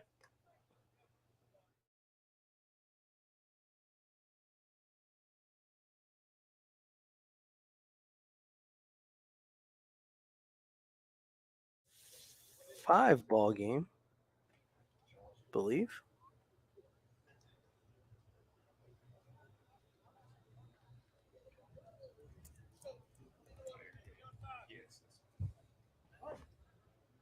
And that'll bring up Evan Biddle. So Biddle, the ball fouled straight back into the screen.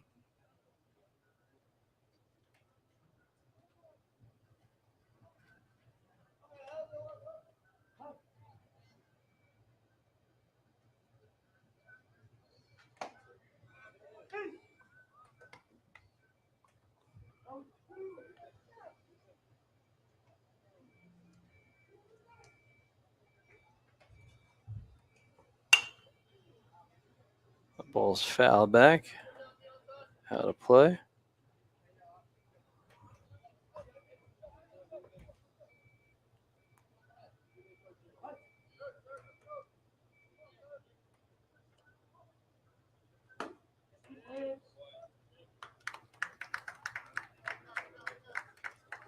And that ball,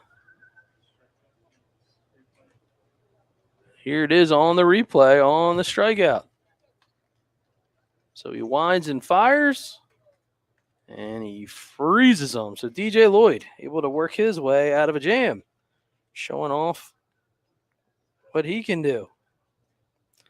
We got ourselves an 8-5 ball game as we head to the 6th. You're watching BFA Live Sports.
Benny Andreoli back on the hill for more baseball. And has been absolutely dealing. First batter he's going to face this inning is number 22, and that means we're going to have a lineup change here for the BPC. And this is Bernie Hargaden. Hargaden out of Holy Spirit. He swings, grounds that ball over towards first. Scooping up and making the play. It's going to be Biddle, and Andreoli will get over to cover.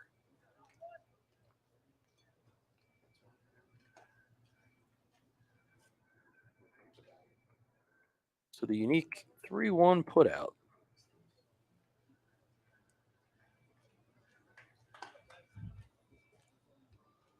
And that'll bring up Pedrick, Andrew Pedrick. Strike number 1 is called, and Andreoli has been dealing.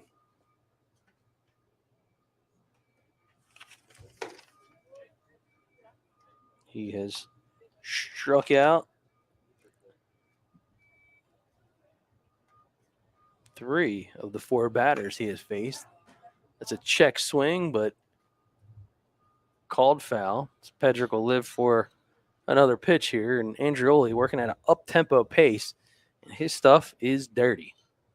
Like, this kid's stuff is so dirty, he walks around carrying quarters in his pocket like it's the laundromat.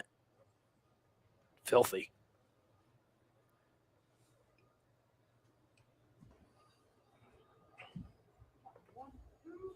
He's got Pedrick down 1-2, fires, delivers, and not exactly the pitch that he was looking for. It's a little too far inside, and Pedrick will be hit by a pitch for the second time today.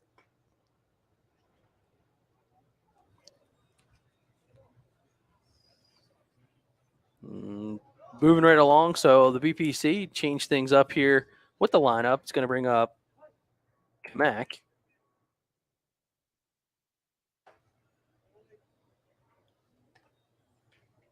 And that is Chase Kamak.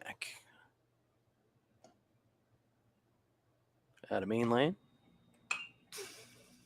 Fouls that one off the screen. Left-handed swinger. Sure, our buddy Mike Gill going to look forward to calling some more Kamak High School baseball, as he's been fortunate enough to have a lot of these guys in his program running out of A-Shore over the years.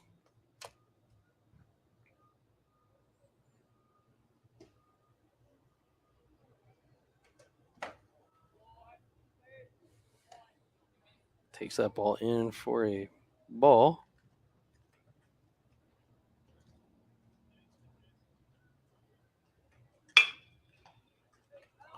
There's a ball hit hard through the third base side. It'll be a base knock for Kamak.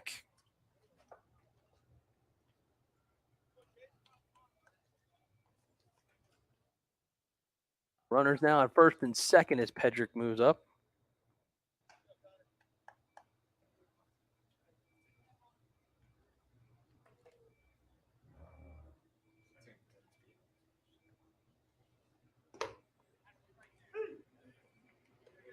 Called first strike into Millville's Connor Lacey.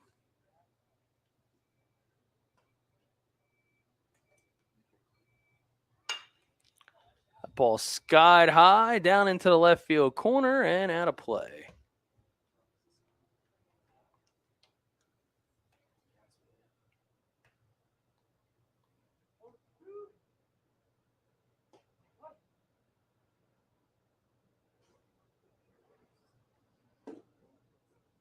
One-two pitch.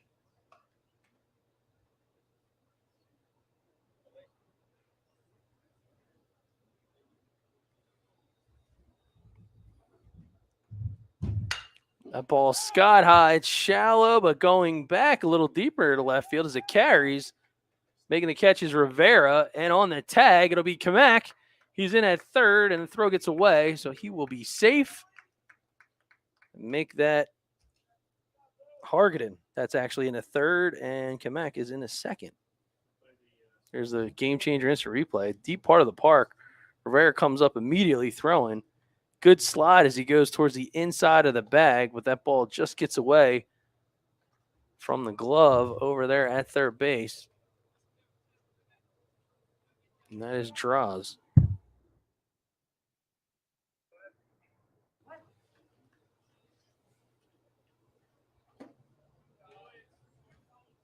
Two outs as Evan Taylor, the sophomore sensation out of Ocean City. He skies one high. That one's going out to left field. Underneath of it and making the squeeze is Rivera. And that'll be the third out of the inning. So some good wood for BPC here in the frame, but it yields no runs on one hit. They leave 2 on. It's an 8-5 ball game as Heavy Hitters comes to bat in the bottom of the 6th.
Back for the bottom of the 6th here on BFA Live Sports.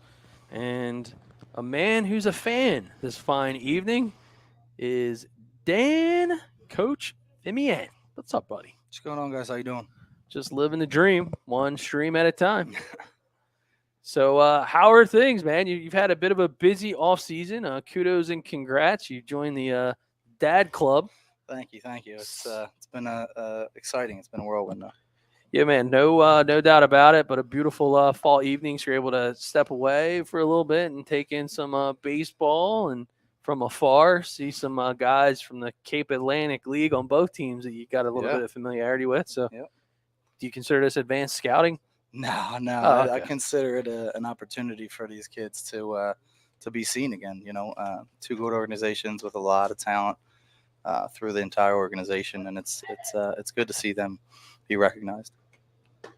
Well, in the pitch now for the BPC is Chase Kamak. A couple of the Baseball Performance Center positional players getting a chance to throw a little bit tonight. And he's going to start things off against the catcher for Heavy Hitters, and that's Nick Pizzeni. Am I saying that right? Yeah, Pizzeni. All right. So, Coach, you've been tied in with the Heavy Hitters crew for last few years here, and you and your buddy Harry Rodriguez, Mr. El Presidente or El Jefe or whatever they call him over there. Yeah, El Jefe. He started out with this. I was talking about Eddie Charlton earlier, where the BPC starting things out. It looks like a place initially where Rocky went to fight Drago, but you guys could say the same thing out there in Pittsgrove, kind of out in the woods. Yeah, we got our spot. We got our barn, got our cages, got everything we need to get better, and put a field in right next to the facility during COVID, and giving the kids opportunity to put in work all winter long. We put a weight room in, so it's got everything we need. It's our home. Yeah, last couple seasons, some really good commitments coming out of there. Kids finding homes. You guys have really found a knack for building bridges. In a part, quite candidly, of the state that not a lot of people are really kind of familiar with when it comes to training. But you see a guy like Evan Biddle just committed to Frostburg University out there in Salem. People have an idea of where Salem is, but if you ask them, have they been out there much? Not always the case. No, usually you hear Salem, and of late you hear Jonathan Taylor. Yeah. But you got some talented players, some talented athletes from this area, and it's good to see. We are in a small area. A lot of the towns around here are, not heavily populated. It's a lot of farms, Right. a lot of open spaces, a lot of trees. So it's a lot of kids putting in a lot of good work, and actually on both sides. I mean, there's some local kids that are on BPC. You got Andrew Pedrick from Woodstown over there. Cole McKenna is now over there from West Effort. So there's kids from all over the place, and it's good because this area is full of talent. And you're right, as up until a couple years ago, it hasn't been known for many baseball things, and I'd like to think that we have a little part in building that up. No question about it. Jan Feliz out of Vineland had himself a really good campaign in the spring of 2022 for the Fighting Clan. He's been turning some heads on both the summer and the fall circuit. Good-looking, big outfielder. Yeah, Jan's a good kid. One of the things that sticks out to coaches when we go to different events, aside from what he just did right there. There's a nice shot into the gap. That should be a double with no problem, and going to be an opportunity to score a run. We're winding all the way around. Standing up is Jackson Shalick showing off the wheels. And another RBI. So heavy hitters climbing right back into this one. 8-6 now off the bat of Johan Feliz. Yeah, Johan, I mean, like I said, one of the things that sticks out about him when we go different places and he gets put in front of coaches is, aside from his play and his strength and his build, is his personality. He's got a great dugout personality. He's always positive. He's not shy going up talking to coaches, and he's an excellent person to have in the dugout. He works hard in the off season. He works hard in weight room, but he's definitely a kid that is on the radar for a lot of different people. Another guy who was popped up on the radar in 2022 is this young man, Anthony Rackets. Saw him in the beginning of the season for the Fighting Clan. As the runner goes, and here comes the throw. Felice is in on the slide, and they got him.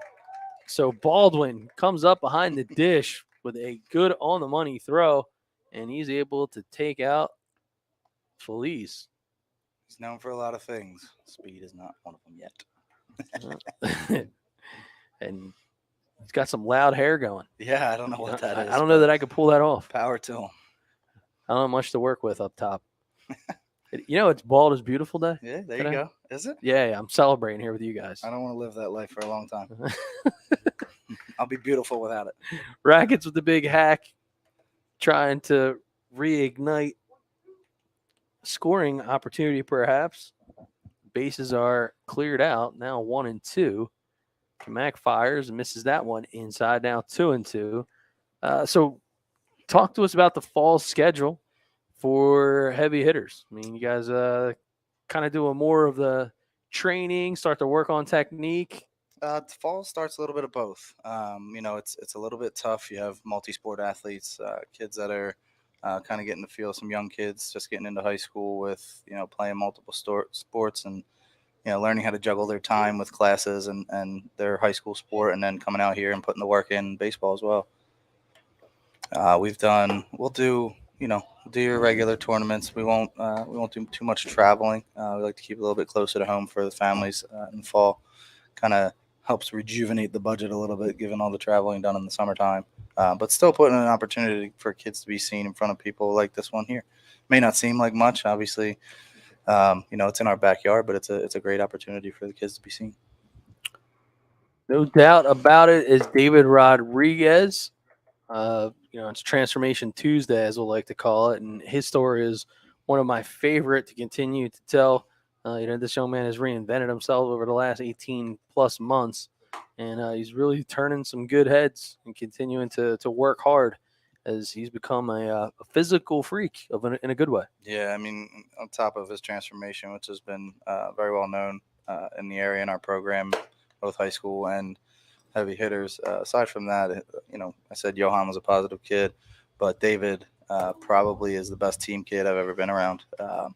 Doesn't matter if he strikes out, he's always looking for the next kid. Doesn't matter if he kicks a ball, he's always positive, ready for the next one.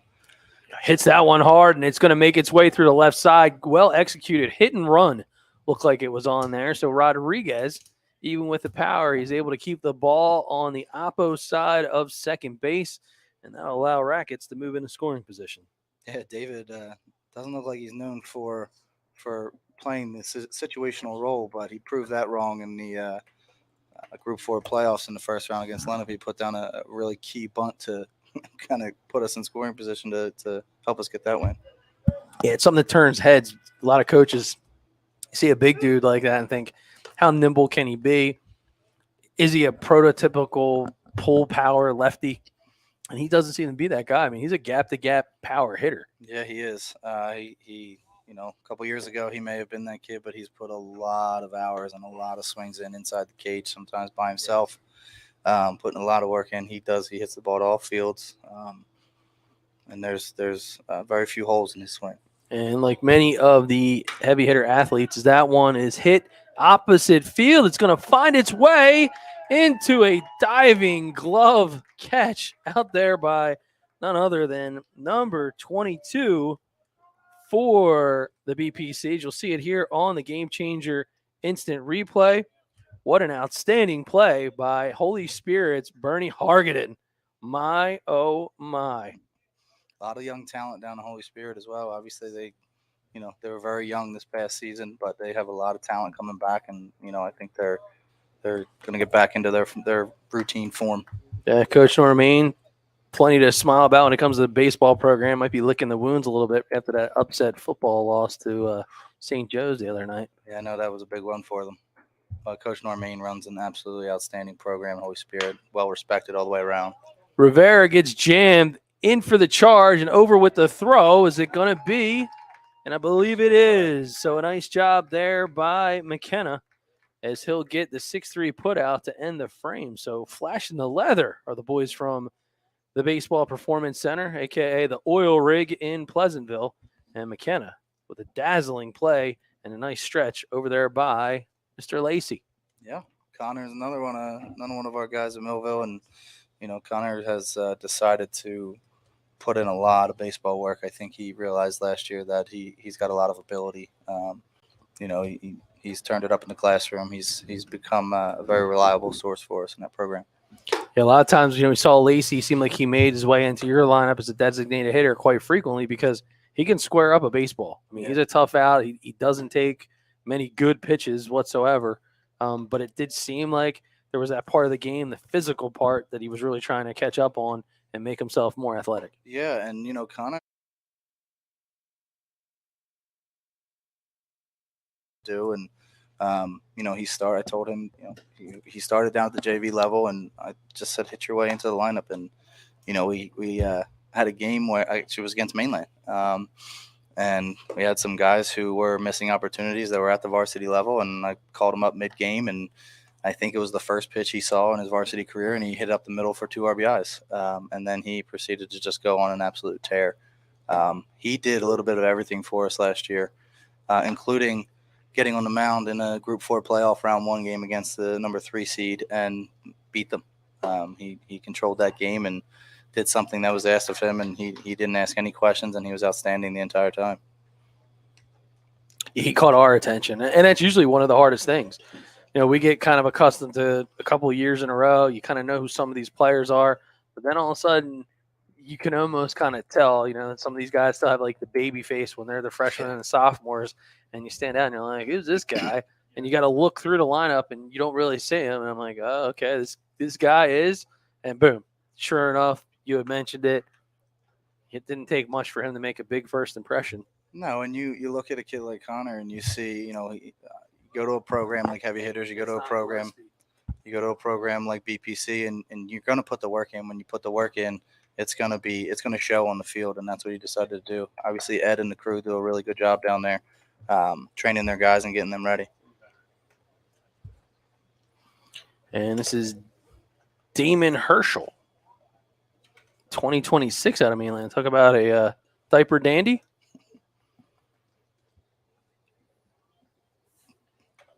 You got Draws on the mound. Sergio Draws is the new pitcher for heavy hitters and another guy who has quickly become the ace of the Millville Thunderbolts staff. You talk about a really good crosstown rivalry. Looking forward to possibly a matchup this year where it's draws for Millville and probably Andreoli for Vineland. It's You see that in our future? it's a good possibility the way that the conferences align, and I wouldn't be surprised if that's what shakes out. And Benny's a heck of a player, heck of a pitcher. Herschel gets a ball, hits it over to short, but able to make the put out is Jackson Shalick. Shalick showing off some really good athleticism. So, Coach, I mean, how much do you really love the Cape Atlantic League setup where you get the home and home series back-to-back days? It's good. I mean, it forces you to be competitive throughout the week. Obviously it was new to everybody last year, but it's something that's been talked about for a while, and you can't hide from anybody, and it's great. And the new conference lineup this year is going to be very exciting. We were looking at it recently, and the Cape Conference that we have this year is probably one of the better conferences competitive-wise in New Jersey. That ball is skied out towards right. It'll be a fly out and into the glove of Caden Mulherron.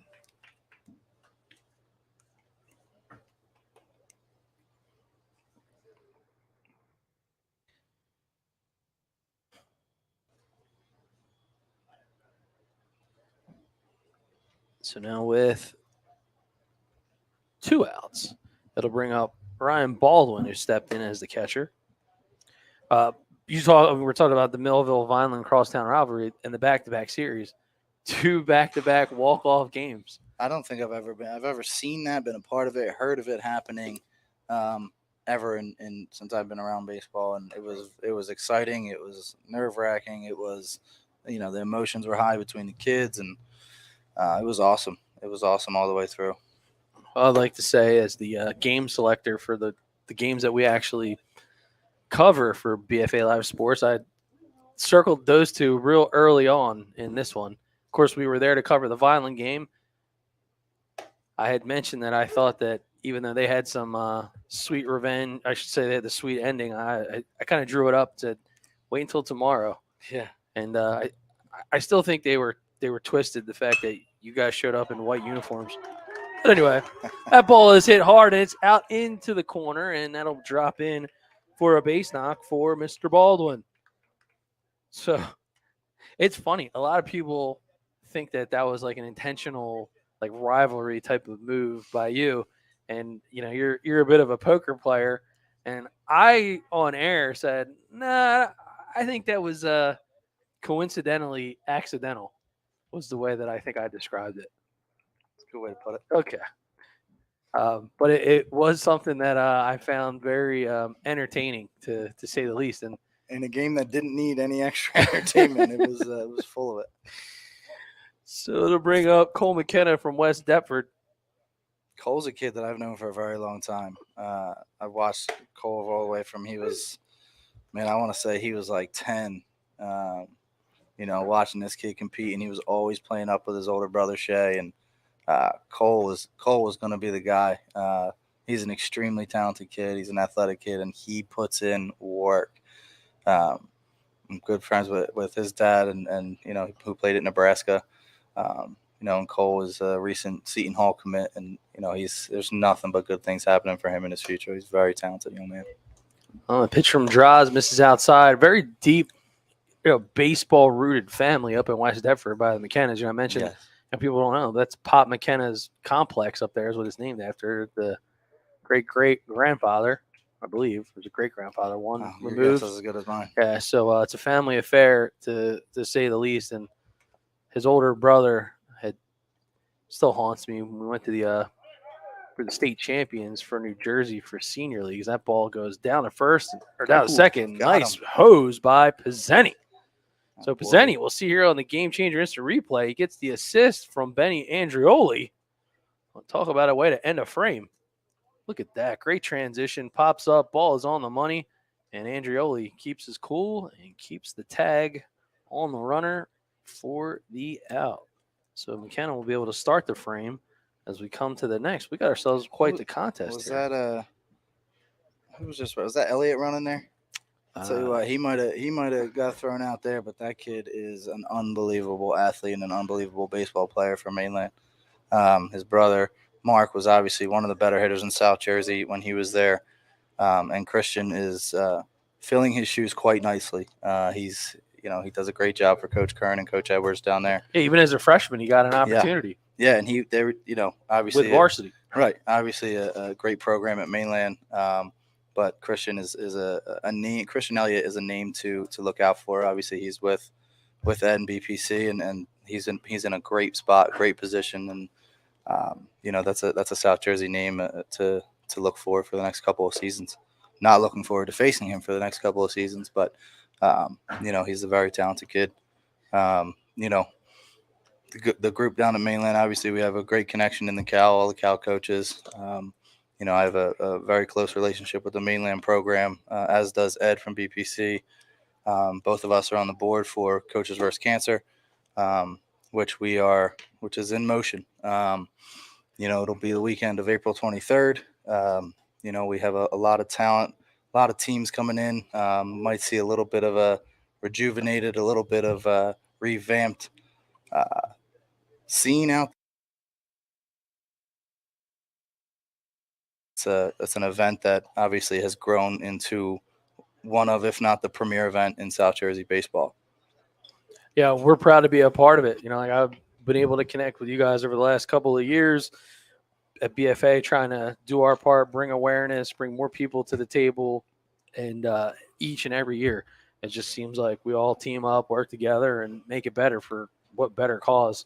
And the fact that a guy like Mike Edwards, who started out in Millville and now with the Mainland crew, to be able to just take the personal passion and realize that it impacts so many people.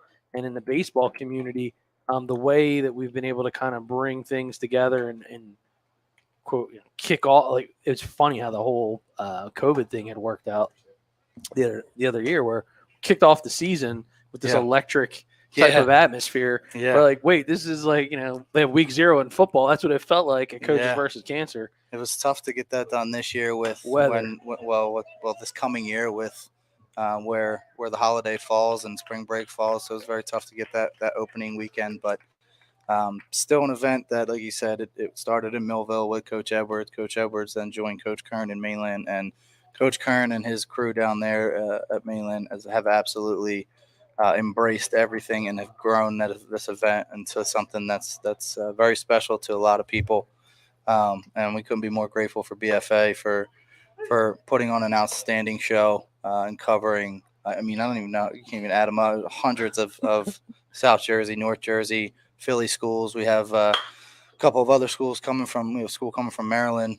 So it's an exciting event. And like I said, it's Coaches vs. Cancer. It's our 11th year, 11th event. And it's, again, I think it's grown into one of, if not the best events in South Jersey baseball. Yeah, can't argue with that. As Brady Arena is able to put a ball into play, he'll reach on the miscue with 1 out. As speaking of Coach Kern, that's one of Coach Kern's players right there, Brady. Yeah, and there it is. So almost on cue, say the least. And he starts things off with a single in the first pitch swing. And then Andreoli follows him with a base hit. Andreoli might be a little frustrated to have a runner in front of him right now. Young fella likes to run a little bit.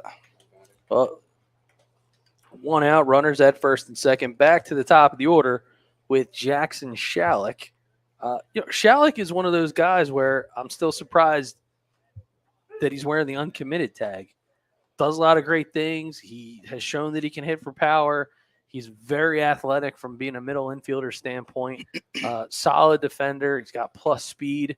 And I think he's just one of those kids that's caught up in that recruiting cycle of being the senior, that he's got some decisions that he probably needs to make. Yeah, I'm not going to give away too much, but I don't think that's going to last very long. Okay. I think maybe South Jersey eyes can keep a close look at social media in the next couple of days, and I think that tag might get filled. Well, that's promising news. Little, I guess I had a little little hot intuition. take. All right, so Shalick showing off, going oppo into the gap, and that is going to score not one, but 2 runs. So we have ourselves a tie baseball game. And Jackson is going to do just that for the next 4 years in college too. He's, he's one of, obviously he had Jared Prokofsky in the program with him at Shalick for the last 3 years. But Jackson, in my opinion, is just one of the most underrated players around. Some might say he's a little slept on. I definitely say that. That's why I said to you. I'm like, I can't believe I'm still seeing this kid be the uncommitted tag. Yeah, he's a big bat in South Jersey, and I think you're going to see that his senior year as he swipes second base right there. He's a kid with tools all over the place, and he can play any position on the field. I wouldn't be surprised to see him in the outfield at college, infield, it doesn't matter. He's a ridiculously athletic kid. He played soccer his entire life, and then his junior year decided he was going to go be the best football player on Shalick's roster. Well, the athleticism is something that is so desired from a college recruiting standpoint. I think it's so often overlooked. There's a lot of guys that fall into the trap of nothing wrong with loving the game of baseball if that's what you want to do. But it seems that more and more, a lot of the college coaches, they kind of gravitate towards guys that play basketball, play football, play a secondary type of sport, just because it kind of helps keep them a little bit more well-rounded. And some might argue you're not overworking some of the same muscle groups. Yeah, and I'm all fan for playing multiple sports, but we tell the kids all the time, like, if you want to play another sport, you can't put your secondary sport down. It doesn't matter if you're a 3-sport athlete, and it's the fall and you're playing football and you're a basketball player. Well, after football, you better be out in the basketball court, shooting free throws, working on your skill set, getting in the batting cage, swinging the baseball bat a little bit. You just can't put sports down if you're going to be a multi-sport athlete, because at the high school level, a lot of different schools, especially around this area, you can put your name down on a piece of paper and sign up to play a sport and you get a jersey. But the reality of it is, if you're going to be an exceptional athlete and you're going to be a difference maker, you have to put in the work when nobody's watching. You got to put in the work when you're tired. You got to put in the work when you think you don't have any left to do, because there's always room to grow. And that's one of the big stressors that we preach to our kids, because a lot of people ask, oh, you coach baseball all year round, you must be a baseball only guy. It's not true. I was a multi-sport athlete. I coached football. It's something that if you do it and you love it, just go play it. But you can't put other sports down, especially baseball.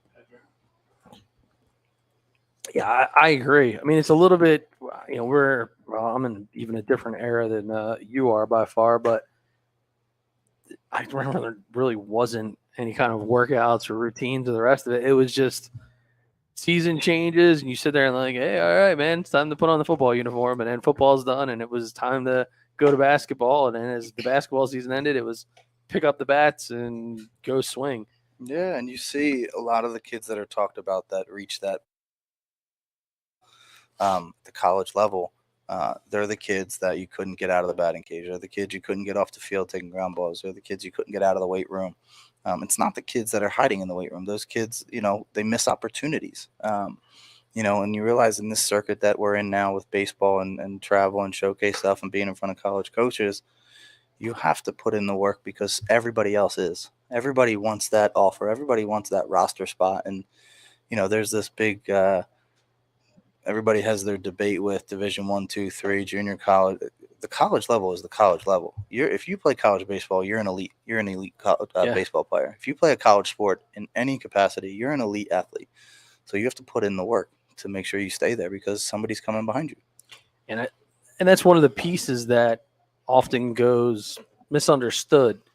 When you get to college, it becomes then more like a job, expectation, because now you're playing for guys that's their livelihood. Yes. They're trying to put wins on the board, and people go, well, that doesn't really make a whole lot of sense. Well, it actually does, because the more winning of a program that you are, the more of a draw it generally is to the school, awareness to the school.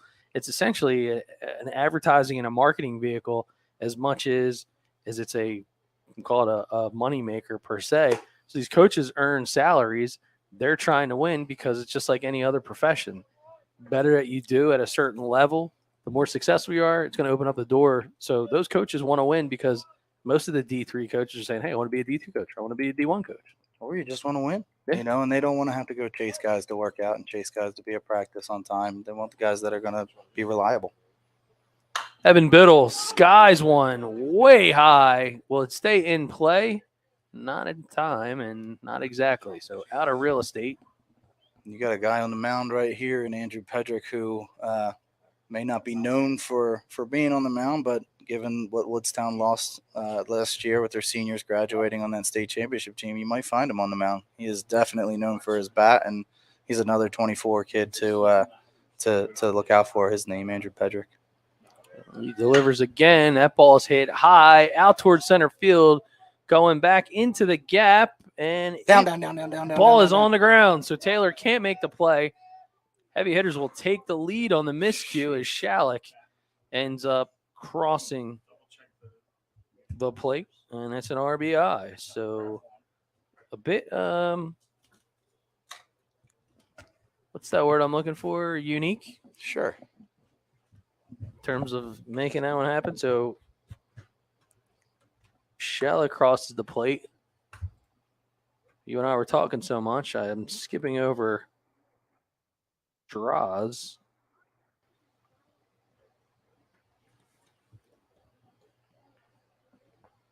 Draws walked. Draws did walk. Thanks for the update there, Coach. And Biddle will reach. So Draws is up. Heavy hitters now with a 9-8 lead.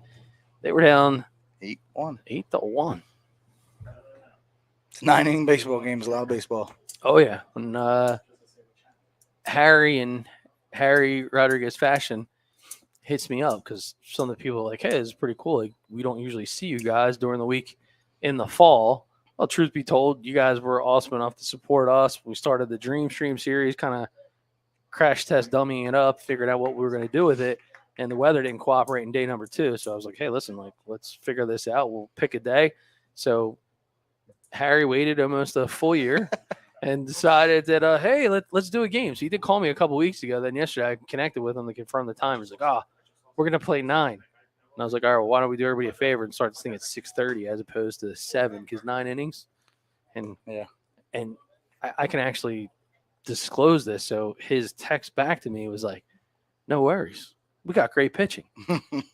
I said, dude, you can't do that to anybody. Yeah. That's like talking about a no-hitter when there isn't any hits yet. Yeah. So anything that happened early in this one, I blame Harry. That ball is skied towards left, going back to the corner, and unable to make the play, or at least record the play, as our camera operator in center field, Casper T. Rypod. But that was a fly out to left as we were in the mode of battery change. So usually we're set up for a 7-inning game. So we're going 9. So we got to reboot some of our equipment here. But nonetheless, it's been a entertaining one. So 8-1 turns into an 8-1 deficit turns into a 9-8 lead. That's what baseball is, man. Lots of good video, lots of good swings being put out here for these guys. It's easy to fold when you're down 7. We watched our younger teams this weekend. I had our 14U teams, our 8th graders, in a tournament this weekend, and they were down twice real big, and they came back, and it was good to see them compete. At that level, that's what you look for in growth, especially in the fall. Oh yeah, so it's a good group of kids.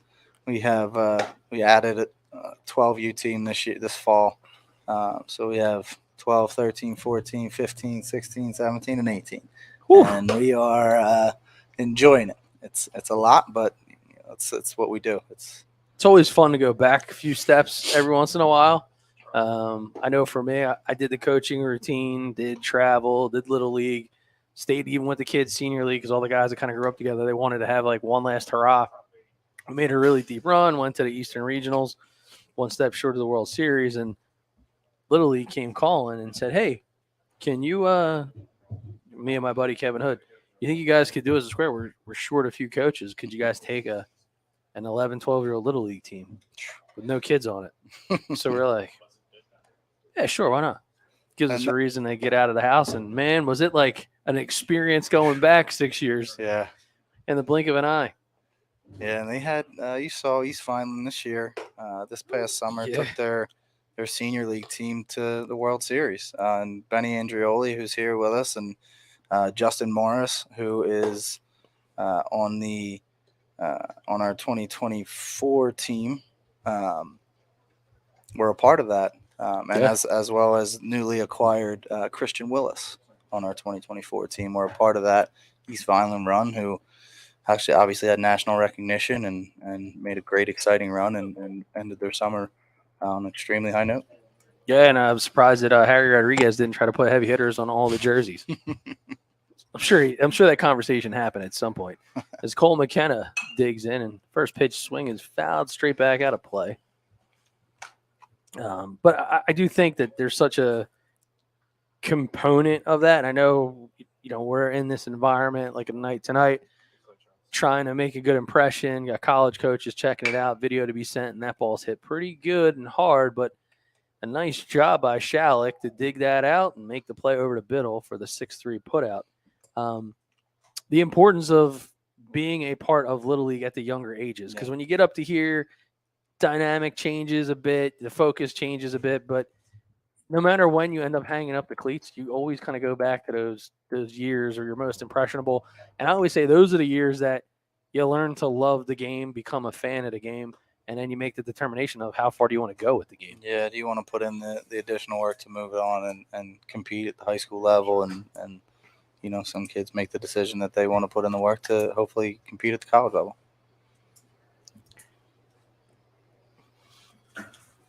All right, so McKenna starts things off with that 6-3 put out. The catcher turned pitcher, DJ Lloyd, digs in. But yeah, the kids now that I had from the time that they started back in T-ball junior farm, ended up being the core group of kids that we put a travel organization together called the South Jersey Seminoles. And then you get to the big field, and then the big field as that ball's hit line hard right over towards Draws. He picks it up, and he's still going to be there to make the play. Oh, that's Andreoli over there. Andreoli's the third draw stone. Sorry, these windows are so clear I couldn't see through them. That was a heck of a play. Yeah, that was a nice play. That was a hard hit ball. And that's another component of Benny's game. Benny typically is an outfielder, but you put him anywhere on the baseball field, that young man's going to find success. So 2 up, 2 down. And as I was saying, the group of kids, when you get to the bigger field, it kind of takes care of itself. It separates those that are really into it and more maybe a little bit athletic. Who want it more is back to the top of the lineup with Bernie Hargaden from Holy Spirit. And he hits one foul out of play. But to this day, the kids talk more about those times where they're coming up in Little League, some of the crazy championship series in-house, and then the all-star runs and the long runs in summer, more so than anything. And that's a group that, of all the kids, and I feel like sometimes you say this a lot as a Little League coach, if you're lucky, there might be one of you that ends up, playing in college, and there might even be less than that end up playing pro. And for our group, Josh Hood, who was drafted by the Seattle Mariners in 6th round, like he's out in Arizona, he's still working. And the pure joy that the rest of that bunch, for the kids that were like way better in the classroom than they were on the baseball field, and they were kind of like, "Hey, man, Little League was great." And then they hung it up Little League, but they kept coming back and rooting for each other and staying with each other. And a kid like Josh Hood who's playing pro ball, he'll be home, and everyone's kind of sitting around and be like, "Yo, do you remember when such and such, who was like probably one of the worst players on the team, got his first hit?" Yeah. It's just crazy. It's crazy about that, but that's the kind of DNA and personalities that then drive through and create better leaders who end up here, which is what the college coaches want to see. Yeah, absolutely. It's not always a me game. No, it can't be. It can't be a me game. Good spot. So speaking of pro pedigree, Buddy Kennedy, Millville's own, he got called up to the bigs this year. Yeah, Buddy had a successful stint in the bigs with the Diamondbacks this year, and he's still doing well.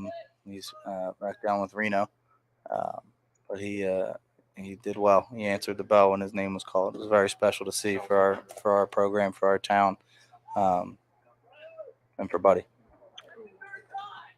And there's a magnet in Pedrick's pocket. He's been hit 3 times tonight. He's going to deal with we got ice, Little League chant. He might actually need some. You hear it on the Gamechanger instant replay. And actually, the oven mitt kind of saved the keister. And extra points for the bat flip. And you can kind of understand a little bit of the frustration there. So Droz continues to go back to work, and he'll face Chase Kamak.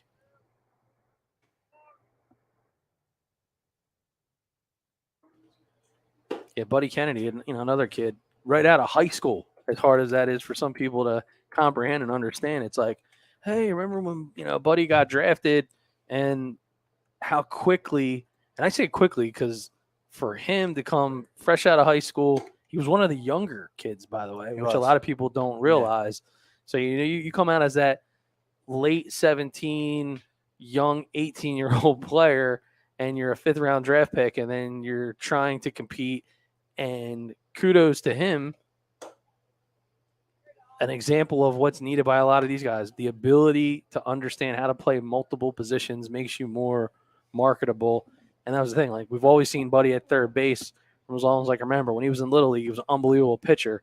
They move him over to second base. They've now got him in the outfield because they recognize the talent of what he can do with the bat. Yes. And now they're trying to figure out, okay, so how do we forge a position for him to make him more of an everyday player in the grand scheme of things? And and it's pretty, like, to me, it's cool to talk to him and kind of hear his mindset to say, I'm a ball player. Yeah. Like, I'm not a third baseman. I'm not a second baseman. I'm a ball player. Yeah. And, it's a lot of young players get hung up in the positions that they're playing. The I'm a shortstop, I'm a center fielder, I'm this, I'm that. And the reality of when it comes to positions, if you hit, you play. Yeah. If you have a bat that can compete for your team and your program, they're going to find you a place to play on the field. You can never stop putting in work at any position. But one of the things we teach and we show throughout games is kids playing multiple positions. When they come into the program, we tell them right straight up front, you're going to play multiple positions, because when push comes to shove, if that college says, I don't see you as a shortstop, I see you as a center fielder, or I see you as a first baseman, you have to be able to play multiple positions, and you have to have an open mindset to do that. And we've seen that, and I think you're going to start to see that a little bit more with players that really swing the bat well and work their way into lineups that way. Yeah, and it's at the Division III level, especially. There's a lot more opportunities for these two-way pitchers and fielders. That's a hard hit ball off the bat of Kamak, and hot to handle for Shalick. It's another young bat for Coach Kern at Mainland. You'll see it here on the Chases. Gamechanger instant replay. Nice barrel on it, goes the opposite way, and kind of takes a spin inside. I think Shalick thought it was going to go a little farther away from him. He's able to knock it down and wants to punish the glove just a little bit. Chase is going to be a nice player for Mainland this year. Again, Mainland finds young talent everywhere, and that talent plays. And I think that young man keeps putting in the work that he's putting in now. He's going to find himself in a lineup soon. Another family with great baseball pedigree out there in Mainland. So, to have somebody that is a coach's kid, those are I like to say that that kind of makes kids even more mentally tough, because if you think it's hard enough to play this game and try to play well, play at a high level for any coach, that's one thing. You look and say, well, you're also in the position where coach is your dad.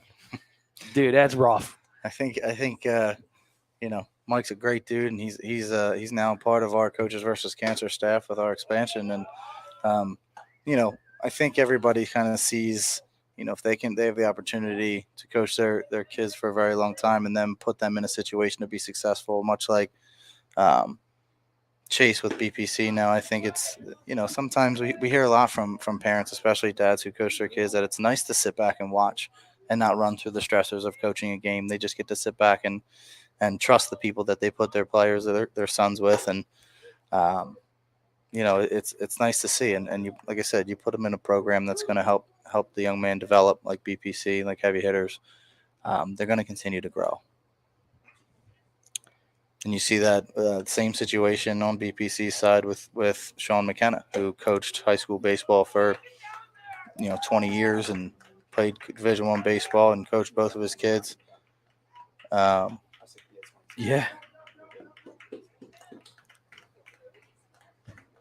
I don't know what just happened right there. Yeah.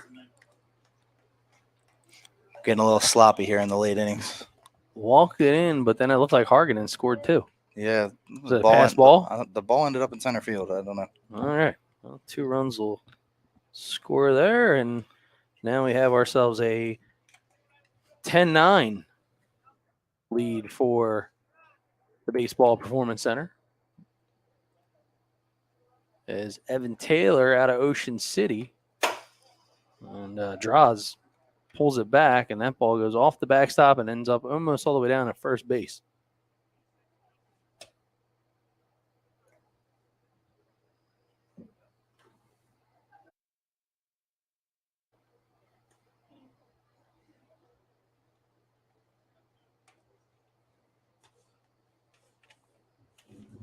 And if I'm not mistaken, this puts us, should be in the top of the 8th right now.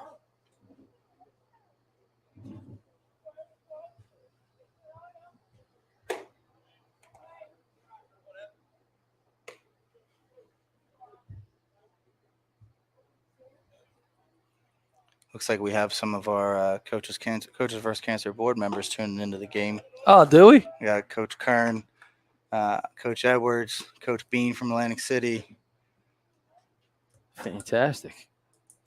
It's an infamous crew right there. It is. It is. Former coach of the Absegami Braves for a season there, Mr. Mike DeChico also. I want Mike DeChico's whatever gig he's got going right now. I want to be that guy for just like a week. He can't answer right now. He's probably on an airplane somewhere. But always great to hear from Coach Kern, Coach Edwards, Coach Bean for sure. He's a guy who loves to have his squad, not just as being a board member, but Coach Bean loves to have AC in the mix. Yes. Of course, they always square off against Bridgeton and Coach Valella, who doesn't live too far from here. No. As we're out here in the boundaries of Salem and Cumberland County. But what a great group of guys. In all sincerity, got a chance to know all of you guys just a little bit better and have the privilege of being a part of such an awesome event. And it's a lot of work that goes into it, and Lord knows I can't even begin to fathom just how much, because literally as soon as the one event's done, it's like Edwards and Kearns would text me, all right, here's the game plan, here's the dates for next year. Yeah. Can you get a hold of this guy? I'm like, all right, we'll put it on the calendar and get you up and go. But I'd be lying if I didn't say I really enjoy as we get closer to the event and there's all these meetings that happen late at night. Yeah. We don't they're entertaining. to say the least. I got to get you guys convinced to maybe have one of these meetings closer to my neck of the woods. You're preaching to the choir. I got an hour and 10-minute drive every meeting. Dude. It's maybe we need to do something.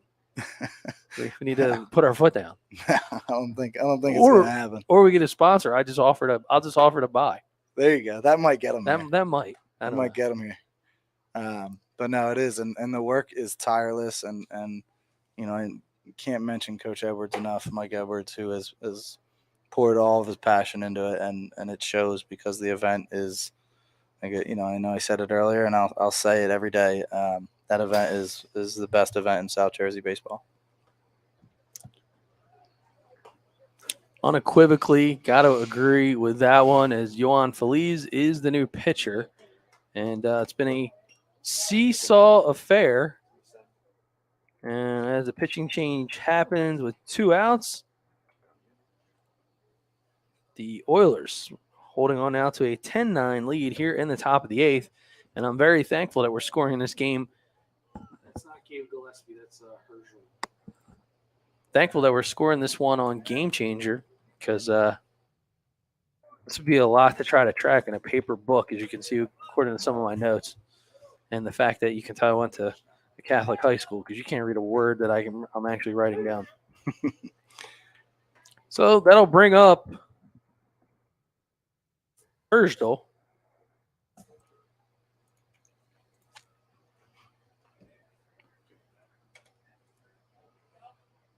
There is Damon Herschel, and product of Mainland grounds that one over to Jackson Shalick, and he will get it over to the corner, the middle, to end the frame. So a heads-up pitching change on time, you could say, by Harry Rodriguez. But we got ourselves a 10-9 ball game as we head to the bottom of the 8th. Heavy Hitters trails by 1 here on BFA Sports.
And we are back in the bottom of the 8th. It's Yohan Feliz leading things off. Takes pitch number 1 on the outside corner. For BFA Live Sports, Doug Stasic, joined by Dan Fimiani, head coach of the Millville Thunderbolts, and a fan tonight, taking things in on the top of the press box. So he's jumped on board as check swing down the first base side to make that second, and that's a 4-3 putout over there by Kamak. So the Mainland Mustang making the routine play with coaches Billy Kern and Mike Edwards watching us live. Still tuned in, edge of their seats for this entertaining one. No football on tonight. The Phillies are playing the Marlins, which I feel like that's happened about 27 times in the last 3 weeks. And Anthony Rackets, again, a guy that has made some big impressions in the 2022 campaign. He is still uncommitted, looking for a home. Super athletic guy that does a heck of a job. And he's another guy that Coach Kyle Jones is going to be leaning heavily upon in his senior campaign and turning some heads. So sort of a recurring theme with that Vineland High program that is on the rise. So plenty of looks for Mr. Rackets, and I'm thinking he's going to have some decisions to make, hopefully coming up soon. But, Coach, we've been talking a little bit about, our involvement with Coaches versus Cancer. Some of the board members actually watching tonight as they do double duty as being high school coaches as well. So they're tuning in and seeing all that's going on. The cool part is, there's always time for everybody to give. So if you want to be involved and give back for a great cause, you can check that right out. So look at that. Still on the BFA Live Sports computer. It's Mainland Baseball-CVC.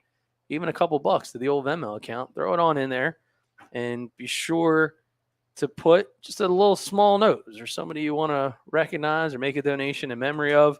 Kind of a collective board. And, I say collective board. It's been a collective board of taking in all these different donations and avenues to be able to make a difference. But the Venmo one is the one that's probably the easiest to partake in. And, again, can't thank everybody enough. Just a couple bucks can go a long way. And when a lot of people give a couple bucks, it turns into a lot of bucks. So we're very appreciative of that. But we were talking off air a little bit, and I haven't even said this to the other board members, and I didn't even say it to you. Yeah. So we've been proud to be carrying the live stream on BFA Sports. We've done every game over the last couple of years. But we're always trying to build a bigger audience. And so this year, not only are we going to stream the games on the BFA Live Sports YouTube account, we're also going to be streaming it on the 97.3 ESPN FM YouTube account, and we're going to have live coverage throughout the whole weekend. So we're going to have a mega cast of epic proportions, and we're sitting on an announcement at BFA Sports that we're going to roll out in the next couple of days that I think will really have South Jersey sports fans pretty fired up, because we're going to make some noise in a good way, and we're going to build some bigger bridges that's going to help hopefully more kids. So more to come. That's awesome. And there's a certain Mainland alum that's going to be a big part of that. And I know that he's out there tuning in as well, taking in some baseball. So that's awesome. That's exciting to hear. I hang that tease out there, and hopefully the coaches can kind of connect the dots on probably who it is I'm referring to. I'm sure they can. They don't miss much. Especially when it comes to free meals. They don't miss those at all. All right, so we're moving right along as the big piece, David Rodriguez, is looking for an opportunity, as he's delivered multiple times in the 2022 high school season. His team down a run late in this one. Runner goes, and he swings and hits the ball foul, but far. And we'll reset. So we've already seen him execute once on the hit and run. Was he got the ball to go to the other side of second base. And Coach Harry Rodriguez, I guess, dials it up again. Who's calling the plays down there? Is it Harry? Yeah. I didn't see Hunter tonight. No, he's got our 15s and 16s, our 25s and 26s at practice tonight. It's a lot of numbers, man. Yeah. So Rodriguez, swing and a miss, and a big out for Pedrick on the hill. In the shadows of Woodstown himself, feeling pretty comfortable on a mound that he's thrown plenty of times on. Ego's in the books. Yeah, this is a field for Andrew that there's one of the bigger rivalries for this area, given that Elmer Little League is filled with a lot of Shalick and Woodstown players. So when they go their separate ways to high school, both schools do a great job of really hyping up the environment for a night game between Shalick and Woodstown every season. Yeah, that was one that we put into part of the rivalry series this year. That was a pretty awesome night of baseball. And calling a balk? Looks like it. Wow. I didn't think I saw Matt Lawler on the crew tonight. Oh my God. Maybe it's a virtual event. Maybe he texted Jerry. Wilkes, said, "Listen, we're in the 8th. There's hasn't been a ball called yet. Do you think you one can run game? Call a ball. help somebody out?" So that ball is up in the zone. Over under is usually about 1.5 for some of those games. So the under is still holding strong. Stay tuned. All in good fun. The one thing I enjoy about a lot of the umpires that we've had an opportunity to get to know a bit better is that, these guys, they're always good sports. Yeah. We try to, and actually, we actually use our replay to make them kind of see like, hey, you were right. We don't always take it to them and say, oh, man, we were right. Not call, Yeah. So Caden Mulherron now, the tying run is at second base. will he get Rackets in this Tuesday night midweek special? There is Rackets. Might have to go to the BFA side-by-side coaches cam, take it all in.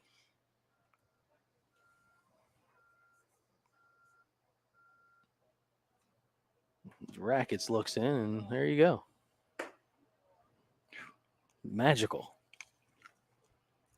And these are the looks, too. A lot of times, like, what do you guys get out of doing a showcase or an exhibition type of game? Well, when you're still in a play-to-win format and you get through scenarios like this is must-see TV for a lot of college coaches, because if you're a guy like Mulherrin, great opportunity to clip it. If you're a guy like Rackets, great opportunity to clip it. If you're Pedrick, great opportunity to clip it, because you're showing, hey, I was in this situation, back against the wall. This is what happened. Yeah. So Mulherrin shows the patience, and he now gets over the first base. Runners at first and second, 1 out. Ooh. And Rivera with a healthy hack back into the screen.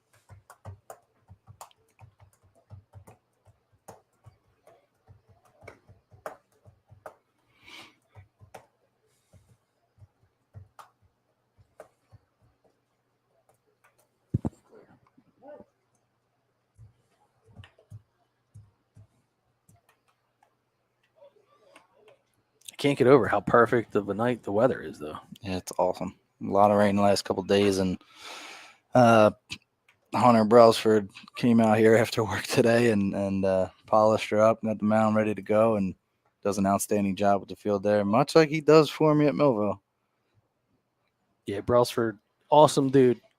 Yeah, he's a good guy to have. And he's a guy a lot of these kids relate to. Yeah, kind of leverages his youth. Yeah. He's still young. He's got a lot of energy, a lot of positive energy. And he brings a lot of coachability to our younger guys who are just coming in with us. Hunter knows how things roll, how things operate, and he's no nonsense. He gets after it, and kids get a lot of work from him. Ball skied high, just past the edge of the infield. Down. And that ball finds its way onto the dirt on a miscue play. And we have ourselves a tie ball game. So now a go-ahead run at third. And Louis Rivera on the hop makes his way all the way over to second.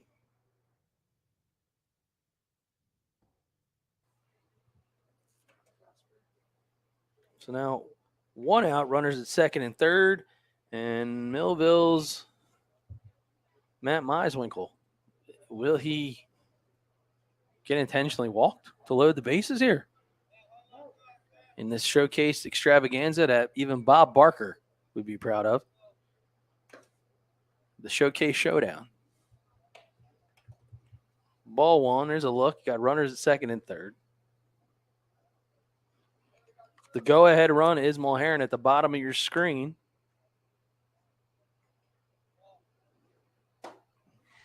That ball left upstairs.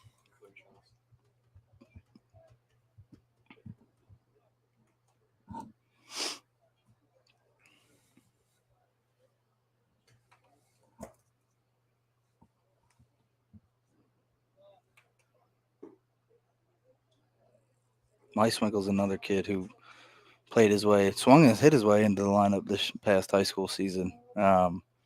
Played a lot of different positions. I know that he was uncomfortable with, but he did the job that he was asked to do. And he hit about 350 for us this past season. And he's a really good situational hitter. And we, laugh about it a little bit. There was a situation in that Group 4 playoff game, actually in the first inning, where we had a 1-2 count, 2 outs, and going in as the 14 seed, we put everything on the table and put down a squeeze. Yeah. And he looked at me like I was crazy, and he got it down. And not something that, you necessarily see or would ever want to do again. Hey, man, remember it forever. Holding a couple of runs and got the job done. They'll remember it forever. So Eddie Charlton Going to the positional player bullpen. Not quite sure what else he's got left in the tank. He might have a roll of duct tape and some matchsticks in his pocket as he continues to string together a pitching staff tonight. He did mention on air that they're kind of between tournaments. So they had a tournament last weekend. They got another one coming up this weekend. So some guys on the two-way scene, and there is Seton Hall commit Cole McKenna. More than willing to do his part. I told you, man, that's a kid. Cole is a kid that can Jeez. do a lot of things on a baseball field, and he do them really well. If he's not a pitcher, man, that surprises the heck out of me. He was a 'cause catcher for a long time. It just he looks so natural. Dude's got this whippy motion going. But I guess a lot of times, if you consider the pitchers that work out over at the BPC, it's probably hard for some of this stuff not to rub off on you. Yeah, he's like I said, he's a kid that's very versatile, and he's going to do good things for Coach Oler at West Deptford for the next couple of years.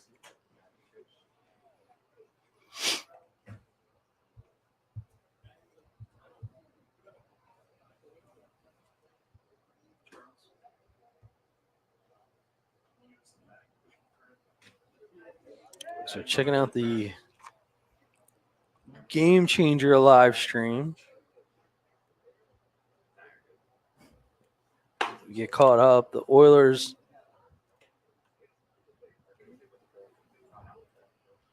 actually I have, according to Gamechanger, say 10-9 Oilers lead at this point. Nope, there it goes. Oh, there it is. It's updated. All right. We're in. Oh, we are on the. We just had to get caught up on the stream. As they like to give me a hard time, we're in deliverance out here. We're not much civilization. It takes a little while to get some. Hard grounder over to no. third, and it finds its way again. So it is now an 11-10 advantage. So heavy hitters making things happen by putting the ball in play. And that time it was off the bat. Brady Arena. Arena Mustang. making it happen. So now 11-10 to get the 2-point conversion. It was Benny Andreoli has got himself a couple of singles. Matter of fact, I have him down 3 for 3 tonight.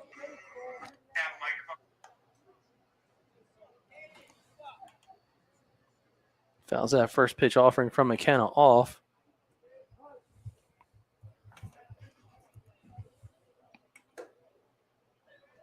That ball misses up and away. So McKenna all business going right back to work here.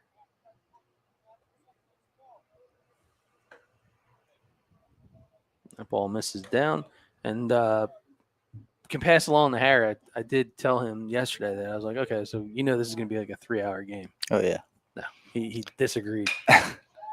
That ball skied out towards center and make that left field, and it gets over the extended hand of Herschel. And a bunch of runs will score, make that 2.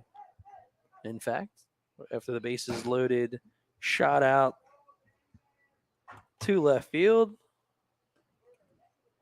You'll see it. Nothing like a good, clean fall baseball game. Yeah, it's nice, cool, crisp.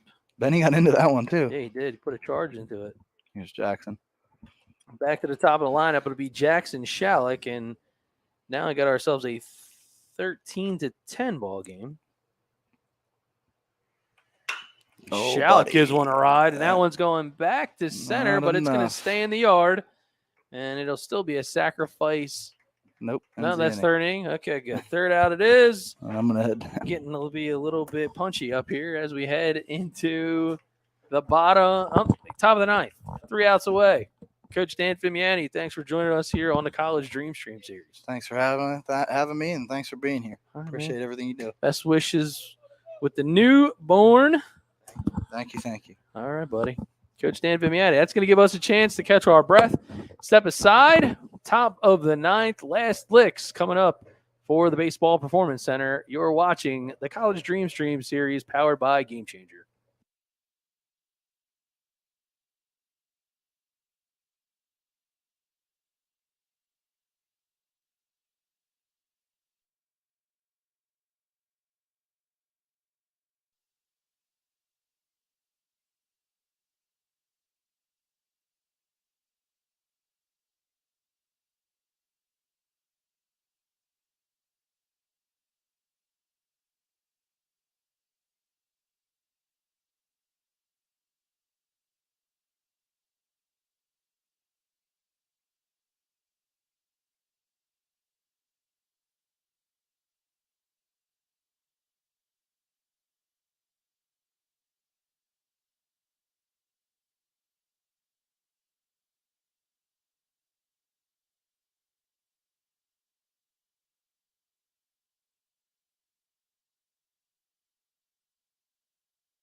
Head to the top of the ninth. It's a 13-10 advantage. Heavy hitters. As Yohan Feliz is on the hill. And the first batter he'll face is Mainland's Ethan Mitnick. It should be Mitnick, Baldwin, and McKenna due up. That ball misses upstairs. Coach makes his way back towards the dugout. He thinks about chasing that one, but somehow is able to lay off of it.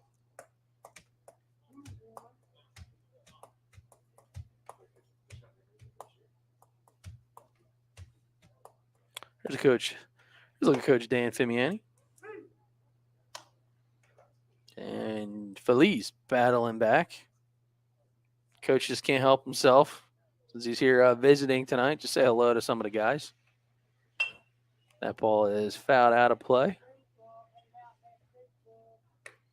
And I think I just heard the umpire yell, we're out of baseballs. So the last ball is in play here.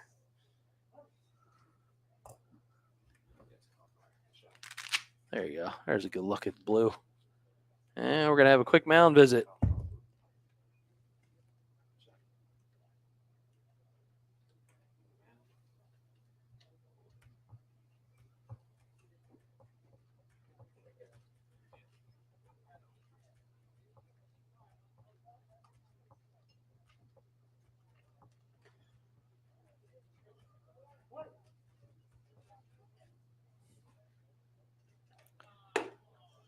And that ball misses upstairs. So a good battle starting this frame off. We got ourselves a full count. Feliz winds and fires again. Strike three is called on the lower outside corner. Here it is on the Gamechanger instant replay.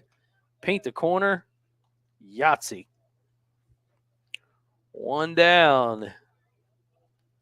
Feliz. Feeling it.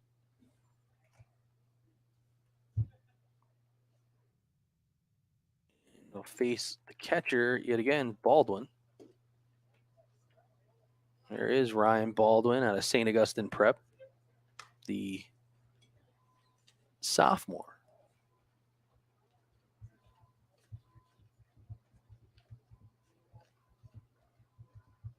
So some good young catchers in the stable for Coach Bylone, Nay, and the crew. Two of them right here on the Baseball Performance Center Oilers squad in Baldwin and Lloyd. Called strike. 2-1 now is the count.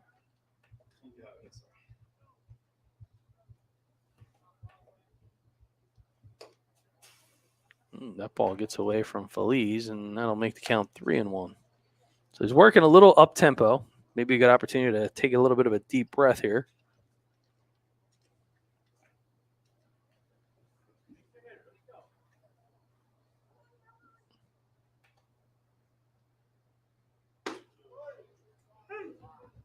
Cold strike.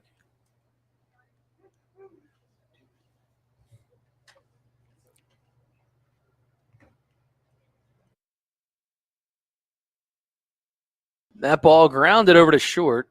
Shalick will scoop it up and shoot it over to Biddle for the 6-3 put out. And there's two down here in the top of the ninth.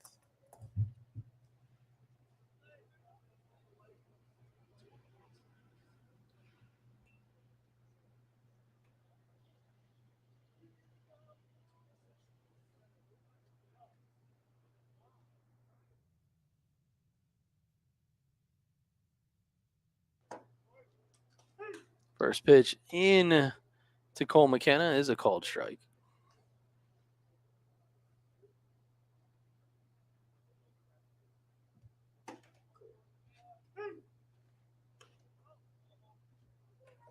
Make that 0-2. So 2 outs down 0-2. And it is a wind up and delivery. That ball misses up, just gets past the catcher.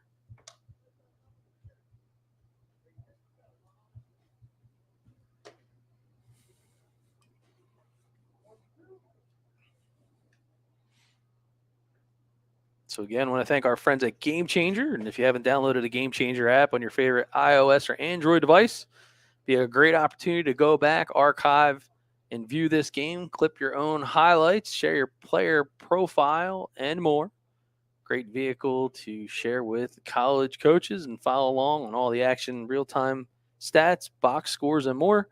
Go to gc.com. Ball's fouled out of play. I want to thank our friends Harry Rodriguez, Dan Fimiani, the entire Heavy Hitters organization and family for having us out here at Elmer. Of course, the visitors of Baseball Performance Center, as that one's hit hard and right at the third baseman. So Benny Andreoli will end this one. And that is the ball game for this College DreamStream Series fall weeknight special here on BFA Live Sports. A final 13-10. Heavy Hitters wins a wild one as this one goes back and forth. Wishing both of these clubs the best for the rest of the fall. And we're looking forward to seeing everybody play ball here on BFA. Tonight's game produced by Mr. Ryan Schumacher. Director is Andrew Jersky. The legendary Charles Hope on the camera. Soon-to-be legend Nick Penza also on camera. And, of course, the intern Casper T. Ripod. But for now, this one is in the books. It is a ball game. Enjoy the fall. Go Birds. We'll see you guys soon here on BFA.